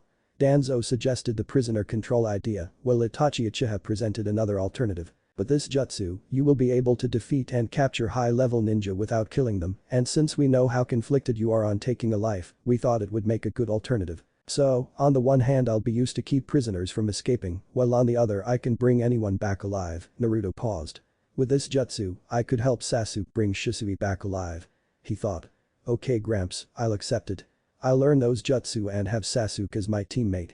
Now what do you need me to do? Hiruzen smiled, and his eyes shone with a scheming glint that would have made Naruto and Danzo envious. The plan was simple, Naruto would spend the afternoon learning the Shadow Clone Jutsu, and then he'd take a fake copy of the Scroll of Sealing and head to the rendezvous point. Itachi and a small collection of former Anbu which had joined the Uchiha in reforming the military police force would follow him, and when Mizuki makes himself known and reveals his intentions, they will swoop in and arrest him. The old Hokage warned Naruto that he'd be telling the other ninja about the scroll being stolen so that they would make a believable amount of fuss just in case Mizuki suspected something. But the plan set, the old Hokage created a shadow clone of his own and had it go with Naruto to his parents' sanctuary to learn the first of his new jutsu in secret. It only took Naruto an hour to learn to create shadow clones, since it was actually a fairly simple technique. It was only used so rarely and labeled a forbidden jutsu due to the insane chakra requirements that could kill the user. At roughly 10 p.m., the Hokage's shadow clone disappeared and Naruto met Itachi on top of the Hokage monument. Itachi and his 5 fellow police ninja were all dressed in Anbu uniform, with Itachi himself wearing a weasel mask. "Okay Naruto, are you prepared to begin? Hokage-sama won't report the scroll's theft until we are out of the village," Itachi explained. "Yeah, I'm ready. I'll be running in fox form to make it look more realistic to Mizuki. Will your friends be able to keep up?" Naruto asked. He wasn't being cocky here, Naruto could easily outrun most Jonin and Anbu when in fox form, which is how he got away with so many pranks. Of all the Anbu that helped me reform the military police, these 5 are the fastest. They should be able to keep up if you keep it at a reasonable pace." Itachi smiled before retrieving a pair of scrolls from inside a seal. Here, the big one is the fake scroll of sealing. It contains a trap seal that will tie up whoever activates it, so try to get Mizuki to inspect it to make his capture easier. The smaller scroll is the one containing the Yang-style jutsu. No one in the village knows it, so you'll need to practice it on your own. Naruto nodded and pocketed his jutsu scroll while putting the fake scroll of sealing on his back. He then transformed into his fox form, with the scroll still prominently seen on his back. Normally his clothes vanished in this form, but he could maintain them if he desired. "Okay, let's go." The fox boy grinned before leaping off the monument and charging for the rendezvous point at breakneck speed. It would normally take 2 hours to reach the checkpoint house by foot, but with Naruto's speed, they made it there in half an hour. The Anbu hid themselves and Naruto approached the house, where he could sense a familiar chakra. "Mizuki-sensei, I got the scroll," Naruto yelled. Mizuki appeared from inside the simple log cabin that made up the checkpoint. He was fully armed and equipped with 2 giant shuriken on his back. "Well done Naruto, now bring it here and I'll make sure it's the real thing. Just in case you decided to make a fake for the test." "I've got no problem with that sensei." Naruto smiled, using one of his tails to hand over the fake scroll. Mizuki grinned widely and took it before greedily ripping it open. As soon as the scroll was unraveled, a large seal formula appeared and began to glow before doing nothing. Naruto and the hidden Anbu all facepalmed. It looked like whoever did the seal was out of practice. What the hell is this?" Mizuki growled, throwing the scroll to the ground. He knew enough about Fuinjutsu to be able to identify a trap seal. "So, you thought you could lure me out and here then capture and kill me? Not gonna happen you little demon." He roared, pulling the 2 shuriken from their place on his back. Actually I didn't make that seal." Naruto replied with a deadpan expression. "Someone working for the Hokage did it. I should never trust seals that I didn't make myself, oh well. Weasel, a little help." Mizuki froze as 6 Anbu dropped down around him, all with their weapons drawn and pointed at the traitorous Chunin. "Chunin Mizuki," said the Sharingan-wielding Anbu between the traitor and the young fox, "you are hereby under arrest for the attempted theft of a leaf relic, the attempted murder of a leaf shinobi, and conspiracy to commit treason. Come quietly or we will use force." "Whoa there, let's take it easy here, Itachi-sama. Can't you see that I was just here to stop Naruto from leaving with the scroll? The demon was probably going to use its power to finish its predecessor's work and destroy the village." Mizuki tried to defend himself, but the eyes of the 6 Anbu turned steely. "Gen and Naruto Uzumaki reported your earlier conversation to Hokage-sama, whom then ordered him to deliver this fake scroll to you to determine what your intentions were with it. Judging by your equipment, you are planning to leave the village. Hawk, search the prisoner," Itachi ordered. The Anbu with the hawk mask stepped forward and quickly took all of Mizuki's weapons and pouches before searching them. There was mostly just ninja tools and travel supplies, along with a copy of an Uchiha book, at least until they searched the inside pockets of his Chunin vest. "Captain, I found a letter and a headband bearing the mark of the Hidden Sound Village," Hawk said, handing the offending items to Itachi. The Uchiha clan head frowned and flashed his Sharingan over the letter. Once he was satisfied that the letter wasn't trapped, he opened it up and quickly read it. My Mizuki, it looks like we get to add aiding a known enemy of the leaf to your charges. This letter is from Orochimaru, and based on its contents, you have been in correspondence for some time. Men, take Mizuki into custody and escort him to the T&I department. They'll soon find out why he did it." Itachi frowned. After what happened with Shisui, the new Uchiha clan head could not tolerate traitors of any kind. "You want to know why I did it? The answer is right behind you. That flea-bitten demon walks the same streets as those it tried to destroy. It eats our food and breathes our air and pollutes this village with its presence. Don't you see he's already infected the Hokage and the council? I wasn't about to stay and let him infect me too," Mizuki ranted. He was quickly silenced by a backhand from Itachi's iron fist. "Naruto has proven to be a more honest ninja than you in every respect. He has done nothing to hurt this village and has even gone out of his way to help the victims of the Nine Tails attack, even though he wasn't actually the one responsible. The next time you run your mouth about one of my comrades, you won't see the inside of a court, I'll kill you myself. Itachi growled, his Sharingan warping to the Mangekyo as he spoke. The traitor shuddered and fainted at the words of the usually soft-spoken man. One of the Anbu just slung him over his shoulder as they prepared to leave. Good work everyone. Naruto-kun, I will report everything to the Hokage, so you should go home. Itachi said, returning to his more gentle persona. Naruto nodded, thanks Itachi Nai-san.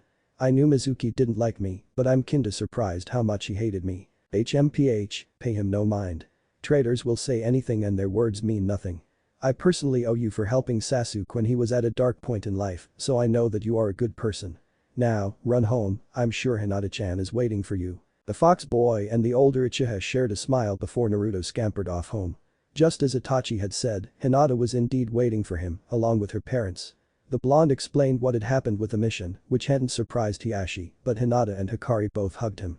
Finally, after a quick dinner, Naruto bathed and went to bed, exhausted after a long day. The next day, Naruto went with Hiashi to the council meeting, where he was praised for his work in helping capture the traitor, along with being the top shinobi of the year. Some of his more vocal detractors tried to accuse him of cheating, but Iruka had been called to give his own commentary on the graduation exam, and he confirmed that Naruto had been completely honest in all his tests, even when Mizuki tried to sabotage him. Iruka even went as far as to apologize to Naruto for not suspecting Mizuki of foul play sooner, but the blonde just waved it off. Iruka and Mizuki had been childhood friends, of course Iruka would be a bit ignorant to his friend's worst qualities. Still, Iruka later took Naruto to ramen after the meeting, and Hiruzen told Naruto to report to the Sarutobi compound after lunch to begin learning the Shuriken Shadow Clone Jutsu. He did just that, and while this was harder than the normal shadow clones, he had it mastered by noon the next day, giving him half a day to hang out with his friends and fellow genin. Sasuke was impressed that Naruto had gained new jutsu, and all of them, even Sai and Sakura, were very curious about the enigmatic Yang style. Finally, the weekend passed and the 13 passing genin reported to their old classroom for the last time, to be placed in their teams. Iruka smiled a melancholic smile as he saw his former students. Alright everybody, it's been a long 5 years, but you are all now officially genin. All that remains is for you to be assigned to teams and given senseis to teach you. Now, there are 2 things to mention here. First is that since we have 1 extra student, 1 team will have 4 genin instead of 3. The other is the specialization program. What is the specialization program? Kiba asked. Well, since last year, we have not only been assigning genin to teams, but also to one of the various ninja organizations dealing in specialty functions, such as medical and tracking. Before last year, the village allowed Chunin to decide which group they wanted to join, but that left us with a surplus in some areas and a shortage in others, so we've begun sending genin to receive training early. You'll be spending every Tuesday and Thursday afternoon, as well as Saturday morning, training with your assigned speciality. Iruka explained. Hey, how come we don't get to pick our own? Asked Ami, the purple-haired girl from the small ninja family. Partly to ensure the correct balance of numbers for the various departments, and partly to make sure you receive training in areas you have a knack for. Now, teams 1 through 5, along with team 9, are still in circulation from last year, and team 7 has special circumstances, so we'll be leaving that one to last. Naruto frowned. He knew that if it had special circumstances, it must involve him. Okay, team 6 will be Ami Kurosaki, Fuki Yamamoto and Kota Hirano. Ami, you are assigned to the Torture and Investigations Department. Fuki, you are assigned to the Patrol Corps. Kota, you are assigned to the Tracker Corps. Your assigned sensei is Dodo Akimichi. The 3 non-clan children looked at each other but didn't make a fuss. They didn't seem too worried about their assigned departments and liked each other well enough, so there was no trouble. Leaving team 7 to last, I'll move on to team 8. Iruka hesitated a moment. He knew Naruto wouldn't like this. Team 8 will be Kiba Inuzuka, Shino Aburame and Hinata Hyuga. Kiba, you are assigned to the Tracker Corps. Shino, you are assigned to the Anbu Hunter Division. Hinata, you are assigned to the Sensor Corps. Your sensei is Kurina Yuhi. Shino and Kiba didn't mind their team, but they were a little worried about Hinata, since she had her heart set on being with Naruto. Hinata was disappointed, but didn't let it show, and Naruto had an eerily calm expression on his face, though everyone who knew him could tell he was planning something nasty for whoever caused this. Once Iruka was confident that Naruto wouldn't explode, he moved on. Okay, since team 9 is still in circulation, I'll move on to team 10. Team 10 will be Ino Yamanaka, Shikamaru Nara and Choji Akimichi. Ino, you are assigned to the Torture and Interrogations Department. Shikamaru, you are assigned to the Strategy and Intelligence Department. Choji, you are assigned to the Barrier Corps. Your sensei will be Asuma Sarutobi. The three just shrugged. Their team was set in stone from the beginning, they were always going to be the next Ino Shikacho formation, and not only that, but all three had been assigned to the same division as their fathers. Looked like the apple didn't fall far from the tree, the only thing that interested Shikamaru was that Asuma would be his Jonin sensei. They'd already formed a good relationship thanks to Asuma being Shikamaru's weapons tutor. But only 4 people were left to form Team 7, and everyone was waiting for the inevitable explosion from their resident blonde knucklehead. Still, Naruto maintained the stiff calmness, which really made him look like a Hyuga. Lastly, we'll move on to Team 7. Since they are the last team, they will be the 4 Genin team and will also have a second Jonin instructor to help keep up with them. Team 7 will be Naruto Uzumaki, Sakura Haruno, Sasuke Uchiha and Sai. Naruto, you are assigned to the Seal Master's office. Sakura, you are assigned to the Medical Corps. Sasuke, you are assigned to the Reformed Military Police. Sai, you are assigned to the Anbu Hunter Division. Your senseis will be Kakashi Haddock and Yamato. Haruka finished. There was a pregnant pause in the room as everyone waited for the inevitable explosion, but yet again it didn't come.